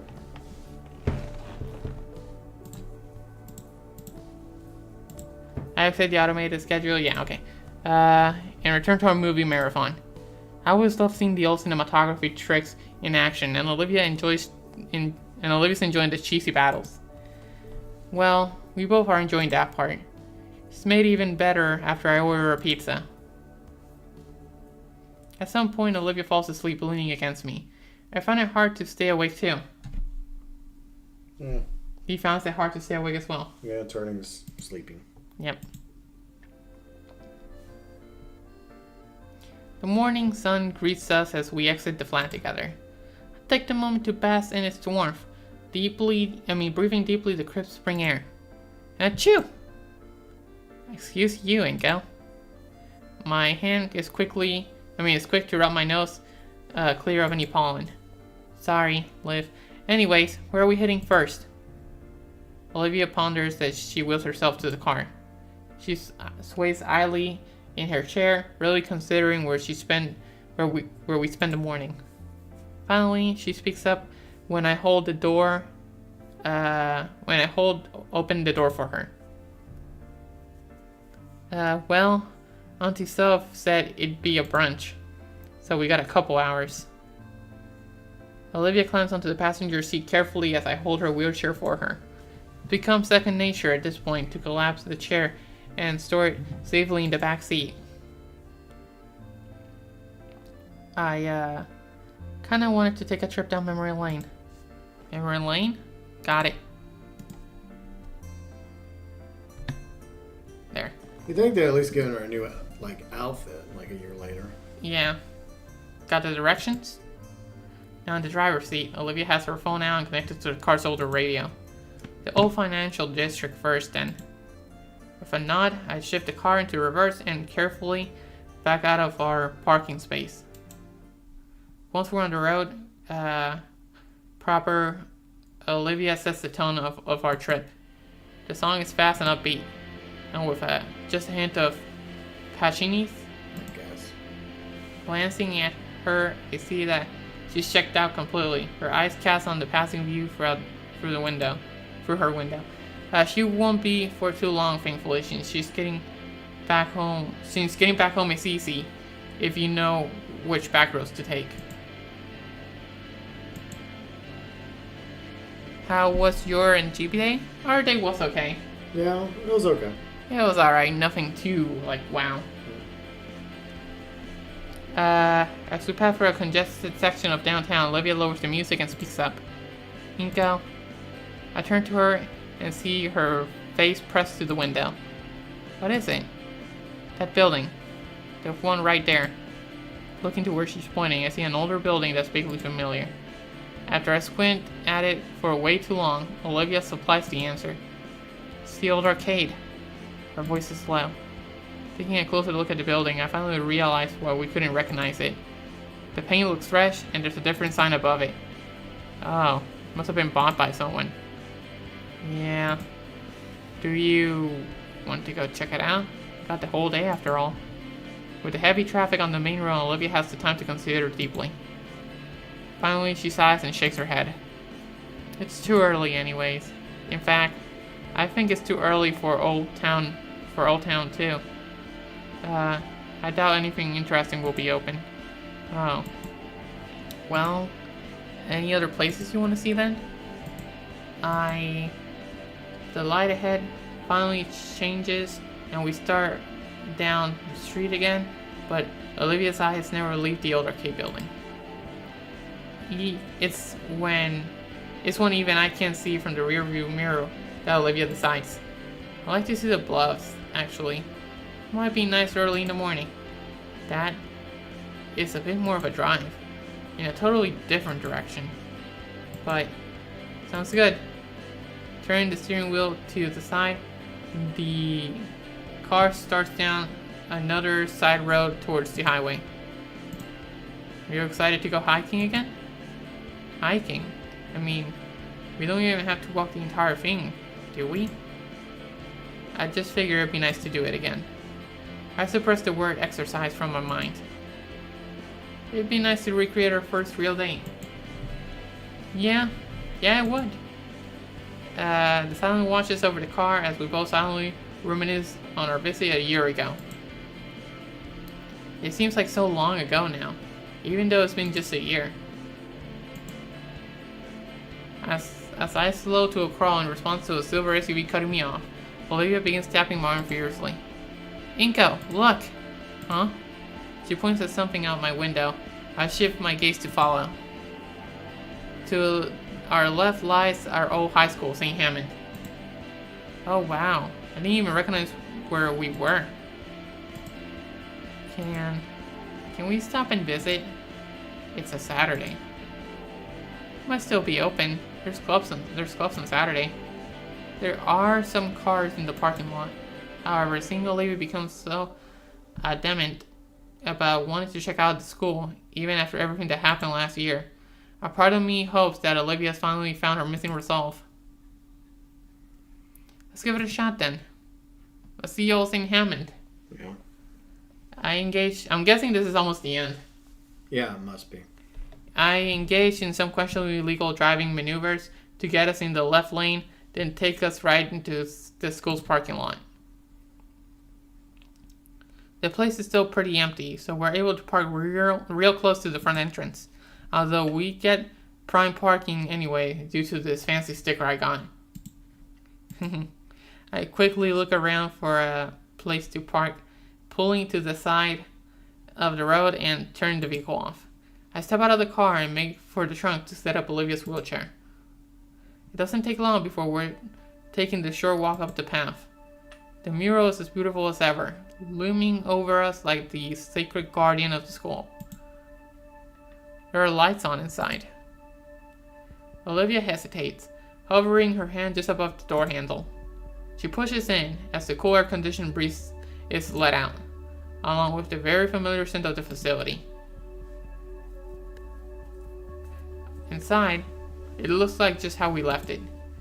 Is it really okay for us to be here? Olivia glances around nervously and shrugs. I don't know why we wouldn't. Well, normally students are supposed to call ahead or wait for a reunion. Olivia jumps. Miss Scalar! Hello, you two. What brings you back to St. Hammond? Oh well, it's spring break, so we wanted to take the day and just go around. I see, Mr. Noinko. And are you on break too, Olivia? Her silver eyes cast down forward for a moment. Olivia? Yeah, on break too, Miss Scalar. The older woman gaze shifts Olivia and I. Well, I see. Well then. With a sigh, the principal turns and starts heading down the hall. Come on, you two will need visitor passes then. Olivia doesn't budge. Olivia? Don't think she heard me. Taking Olivia's handlebars, I catch up with Miss Scalar. Everything looks just like I remember it. The hallways, the lockers, even some of the posters. The principal smiles. Really? Like Riley? Riley. Riley? Yeah. It's only been a year, Inko. Give it some time, at least. What do you mean? We turn and enter a hallway that's permanently ingrained in my memories. The gala. Well, the district's currently looking over a proposal we submitted.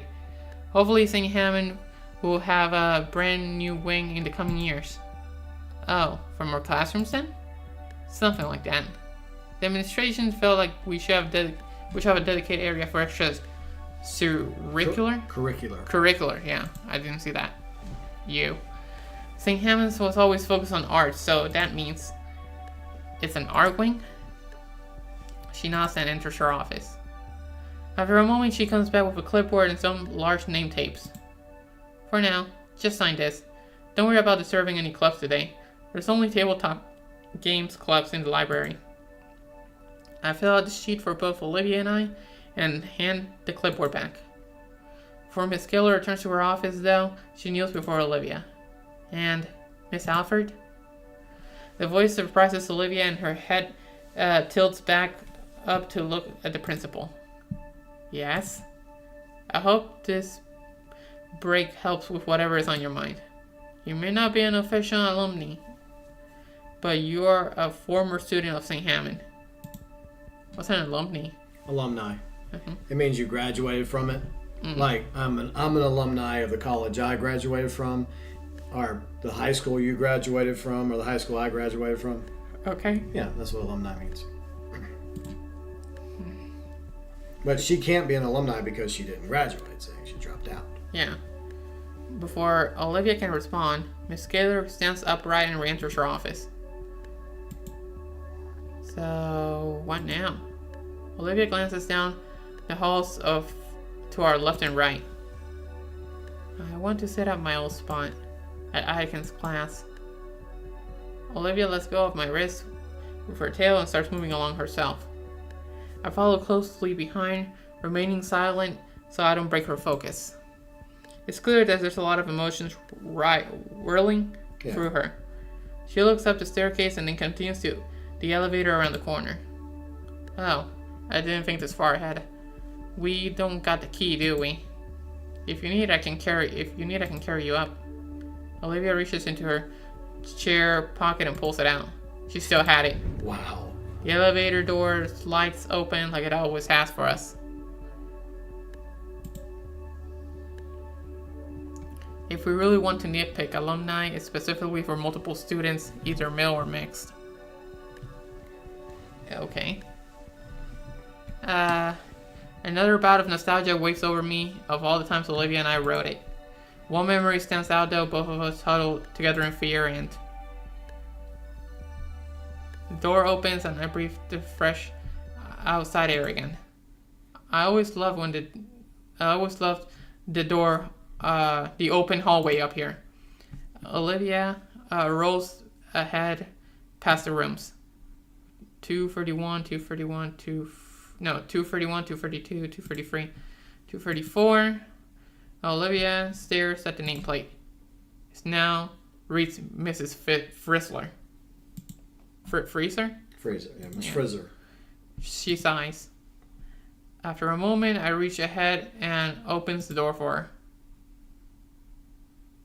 Inside, it's pretty similar. There's obviously some new decorations. The teacher's desk has a different clutter of papers on it, but it's the same classroom. Olivia rolls inside. I watch her carefully move the chair by her old desk so she can use it. It's still... Should I enter? For a moment, she glances at me and past the desk next to her. I've been granted entry. When I take my seat, bits and pieces of my second day here surface within my mind. It's still here. Olivia's finger is tracing something. It's a little indent in her wooden desk. The one she used as an inkwell. How do you even get away with doing that? The teacher was cool with it. She smiles. We both stare ahead in the front of the classroom. It's like the two of us showed up early for the day. And any minute now, an energetic pharaoh will waltz in, dramatically flapping his wings. There to take us on another learning adventure. Ready to give it his all to teach us the values of art and of crafts of art. Olivia doesn't cry. Her fingers weakly tap against the desk, but she doesn't cry. After a while, she speaks up. You ready? Are you? She looks over with a slight smile. Yeah. I get up, push our chairs back in their original spots. Leaving, I turn around for one last look. I know Olivia is as well. Probably really is the last time. I gently shut the door behind us. There's a lot of emotions in our room. Yeah. Bye.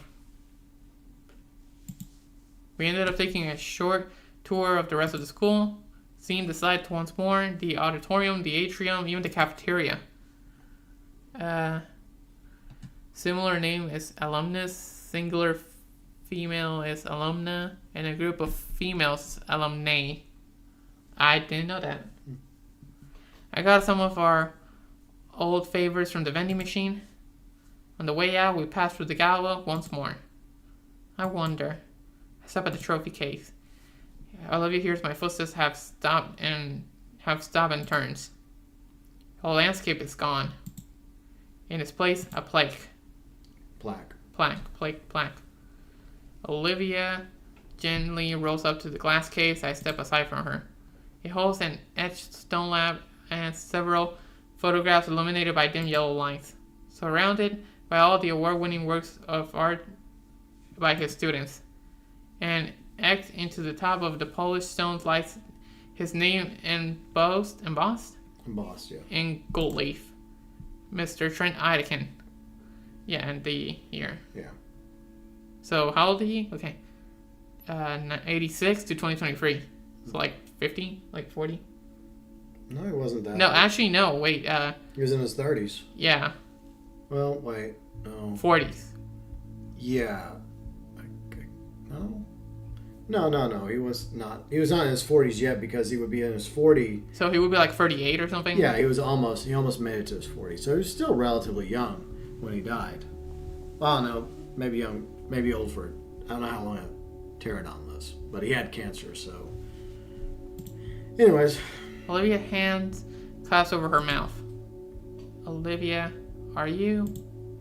She shakes her head and lets her hands drop to her lamp. And go. Olivia rolls back to the front office. Inside, Principal Scaler looks up from a sheet she was filling out. Done with your sightseeing already? Though her tone is shaky, Olivia smiles and nods. Yes. Miss Scaler, Olivia wheels to her desk. They share a look, though I can't see what Olivia is doing from the entryway. But the principal, I see her face fall into a saddened frown. They're whispering, and Miss Scaler's eyes are even getting misty. She wipes her face and nods, taking a blank sheet from her desk and writing on it. Olivia accepts the paper. Thank you, Miss Scaler. Of course, and... Miss Scaler's frown transforms into a simple smile. I'll always be here at St. Hammond if you ever wish to talk, Olivia. That goes for you as well, Inko.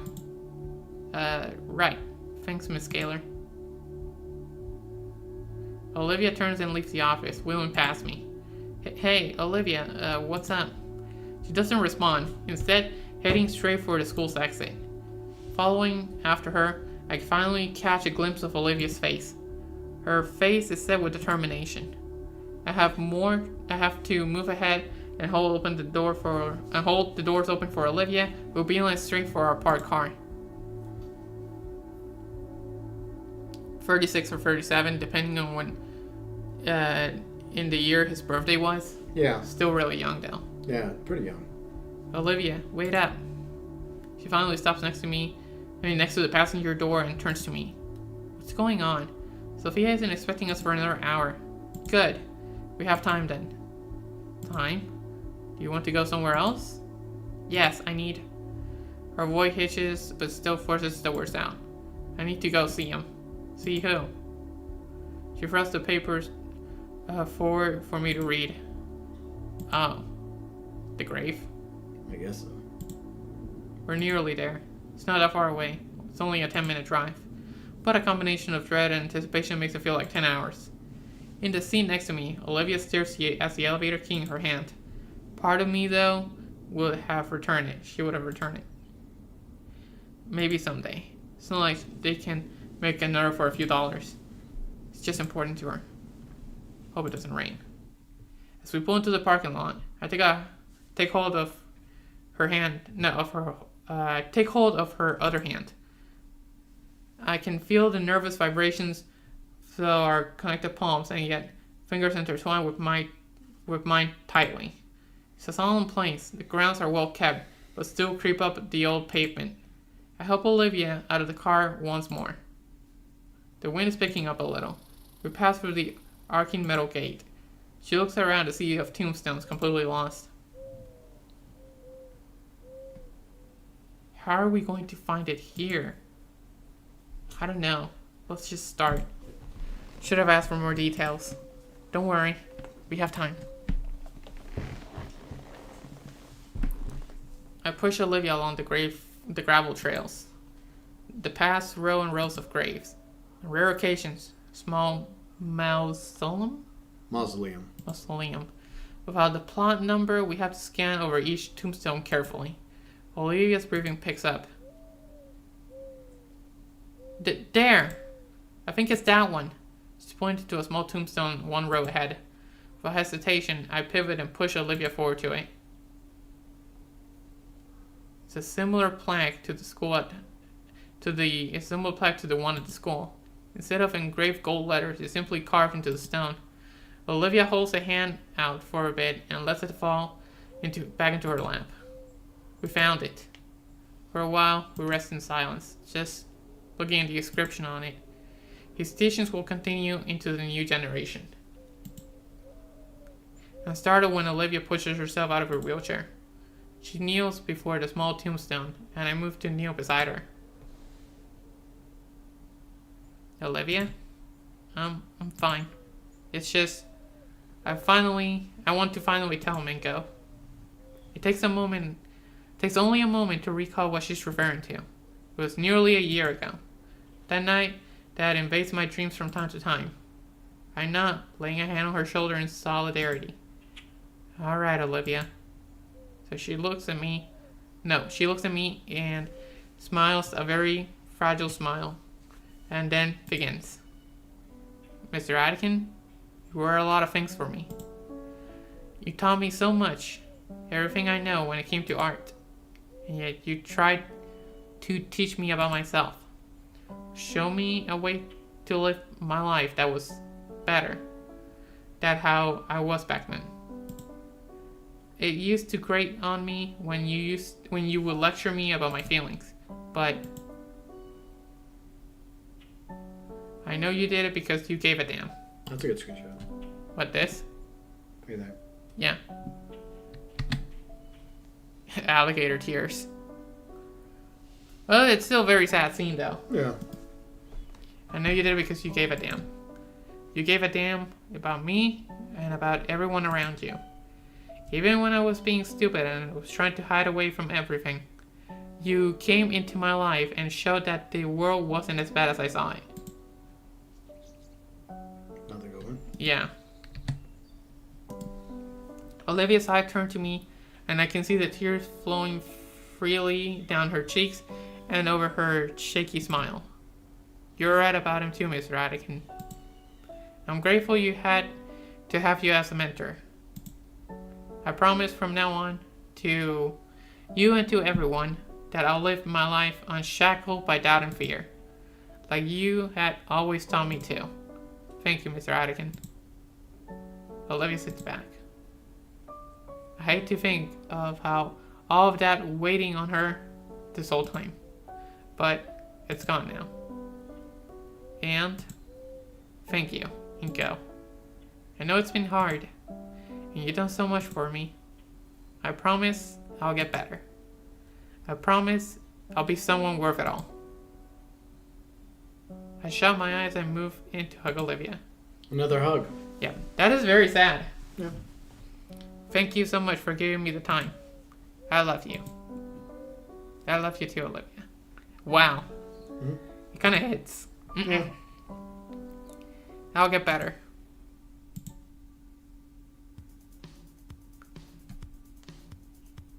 I guess that's it. Well then.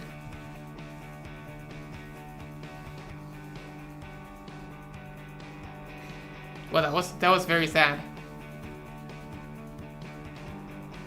They're all anonymous. Wow. Guess they're using code names. Yeah. Or aliases. Yeah, that's how they go in 4chan or something. By anonymous. Yeah. That's how it was in Snooking too. Yeah.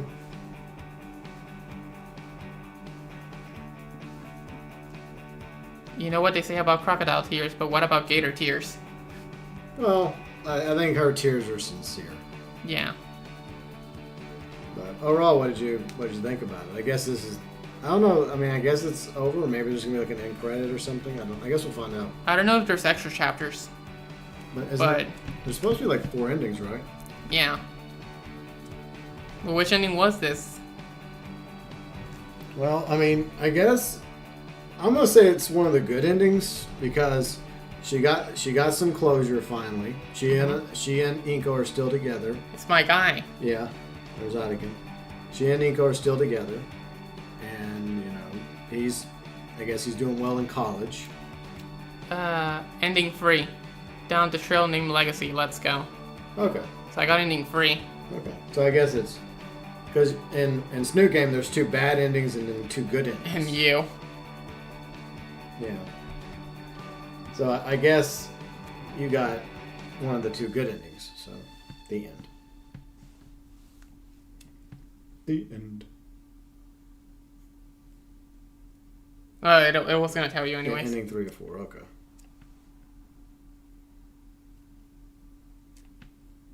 All right. Well, that's it. Cool. Yeah, that was very sad. The ending. Yeah, but I think it left on a positive note. I wonder if this can change the endings, like. Probably. Yeah. But Wait. Oh, automatic save files. yeah, those are automatic files. So I guess you could always go back to one of those if you wanted to. I guess it just shows you how many save slots you have. Kind of bittersweet, sad, but wholesome at the same time. Yeah. Currently, there are no bonus episodes. However, there is an epilogue if you finish all 4 endings. Okay. Well, Ending 4 also gets a bit more content if you do ending 3 and 2 prior to it.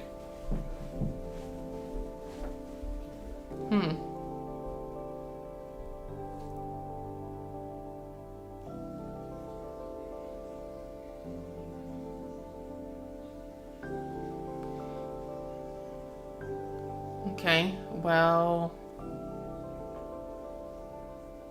I guess we have to see what the other endings have to offer.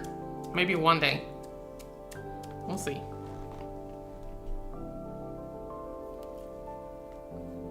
So in short, save 4 until last. Okay.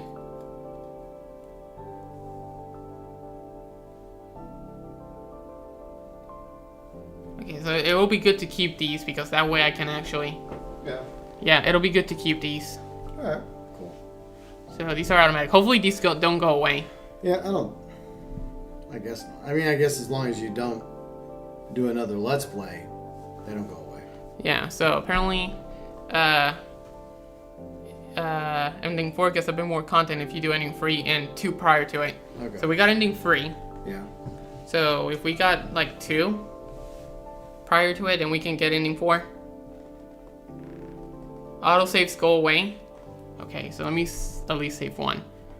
Well, which one do you want to save? Well, I'd have to go like way back because none of these give you a choice.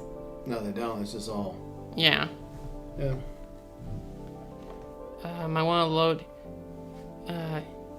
Okay. Yeah, but I want to go like way back. Like for example, like this one. Yeah, I don't. Like this one. Like way back. I don't think you're able to. I think it was. I mean, I think that was probably a pivotal place to go back to. So, Yeah. yeah. But I mean, I think similar to Snoot Game, I think this is what I think will probably happen. Is that we'll just end up watching the other endings. yeah. And Yeah, then- like because that's what we do. We just go watch them. Yeah. But overall, ending 3 was like very sad. I'd say it was bittersweet. She was finally able, after a year, to get some closure, to thank Ideken, and to say goodbye. She also got some closure with Miss Scalar, and she's obviously, after the grave, they're obviously going to the Pains, and so they're able to mend, fences with them, and so. Right. You use one save slot all the time, and that choice is already over halfway through the game in terms of choices. Yeah, So I guess I would have to start all over again? probably. Okay. Okay, Bounty has a question. Yes, Bounty? What is the question? What's your question?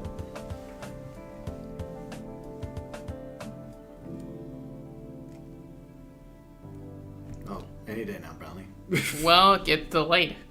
Well, I mean, I don't think. I think it's Or maybe he's typing it. okay, but I do think it's obviously 2 bad endings, 2 good endings. You can just skip content you already seen through. Okay. Just like in Snoot Game. Okay. Which is super fast. Yeah. Okay. True.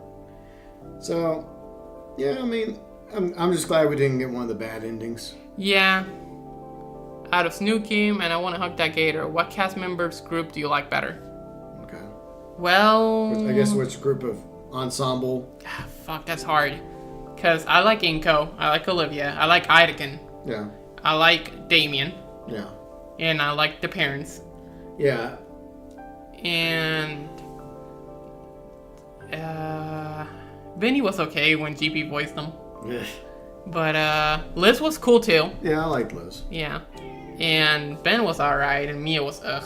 Yeah, I feel like Ben gets a bad rap. Maybe like, siding with Ben, like, in that moment after Idakin's death, would have made things better between him and Ben, and maybe it would have forced Olivia to actually go to the dance. And yeah.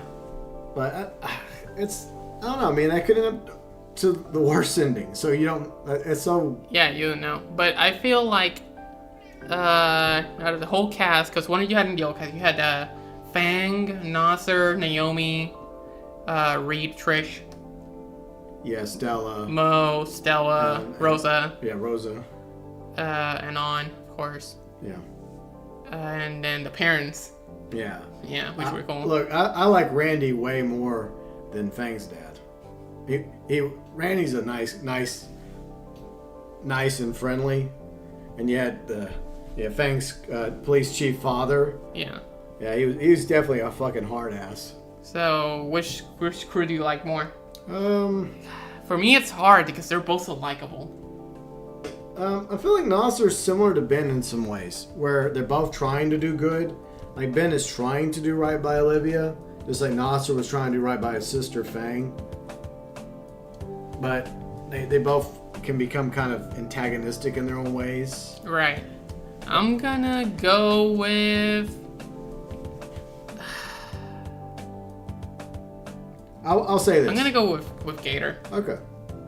Yeah. Well, what I was about to say was, I feel like what they did with Snoot Game was pretty good. You know, it is embarrassing to the developers of Volcano High that Snoot Game did one-up them for the most part. But I think what the creators behind Snoot Game did with this is they were able to fine-tune their skills that they crafted in Snoot Game. And you can tell that there are improvements from Snoot Game to I Wani Hug That Gator. There's clearly similarities, not just the world of Volcadera Bluffs and the whole human dinosaur thing, but you can definitely see some improvements in the writing and the story and the characters. So. Yeah. But overall, it was really good. Yeah. I'm gonna have to give this easily a 9 out of 10. Okay. It's really good. It was. Do you think it was... I mean, I guess you can do a video about it similar to how you've done... I guess it'll be like your trilogy, right? I guess. Goodbye Volcano High truly is tragic because it says nothing. There's basically no conflict, and Fang just gets everything without any effort. And there goes a voice crack. And they all die. Yeah, they all... Well, it is heavily implied. Yeah, there is no choice you make matters. Whereas in these two games, the choices at least matter. They lead towards the good endings or the bad endings. Right. And Bounty says, I think I choose Gator as well, only because Snoot Game was more of a parody game making fun of Volcano High, while this game is more of their own creation. Yeah. You know what? I think it started off as a parody, but then it became its own thing, and I think that somewhere along the way, they actually started really giving a damn about their versions of the characters, their versions of Fang, and... I think what also really helped was maybe good reception that they got from the game. Yeah, they put humor in it, which I think was good, just like there's humor in this game. But there's obviously serious tones in Snoot Game as well. Right. But this one's a lot more emotional. Yeah. Well, I mean, the Snoot Game's also emotional, but yeah, this one just kind of hits harder for me. Yeah. I guess I just got attached to the characters, like a lot, like Olivia and Inko and Idakin together. Yeah. I kind of got super attached to that. Yeah.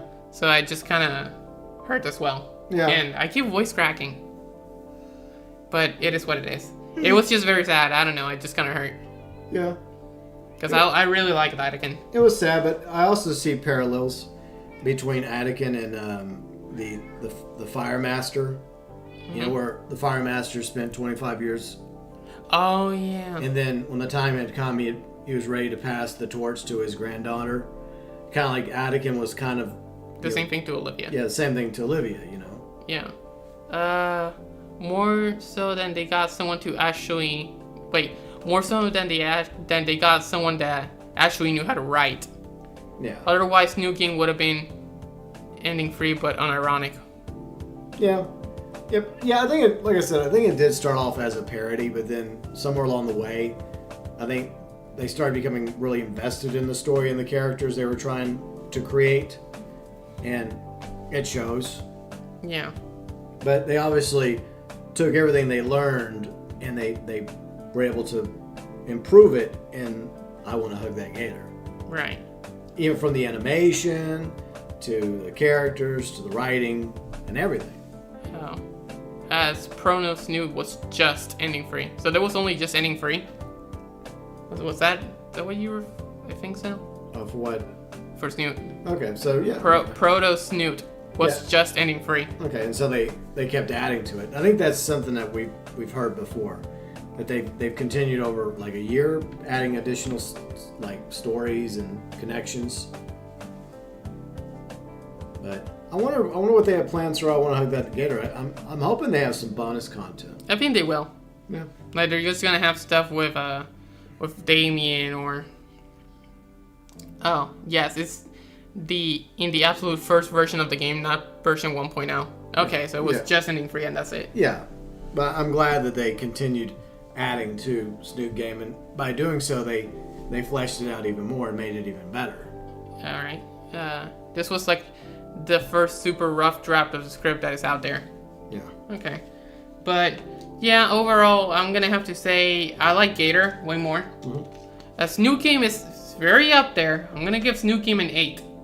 This is a 9 for me. I really like Gator. It was really, really good. And I'm really glad I gave this game a chance. Yeah. It was so worth it. What ending was free for a lot game? Was it the sad one or it's the bittersweet one? It's the one.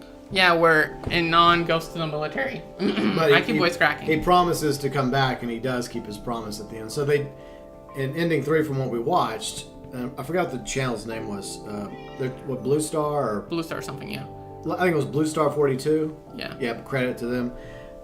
Yeah, I mean, ending 3 was bittersweet, but they still end up together in the end. But I didn't like the way they did the endings of those because there was always this like several year jump. And I think also as well, I think there was some issues with Trish and Reed. Yeah. If I'm not mistaken, on ending 3. Yeah. Because Fang was not on speaking terms with them. Yeah. But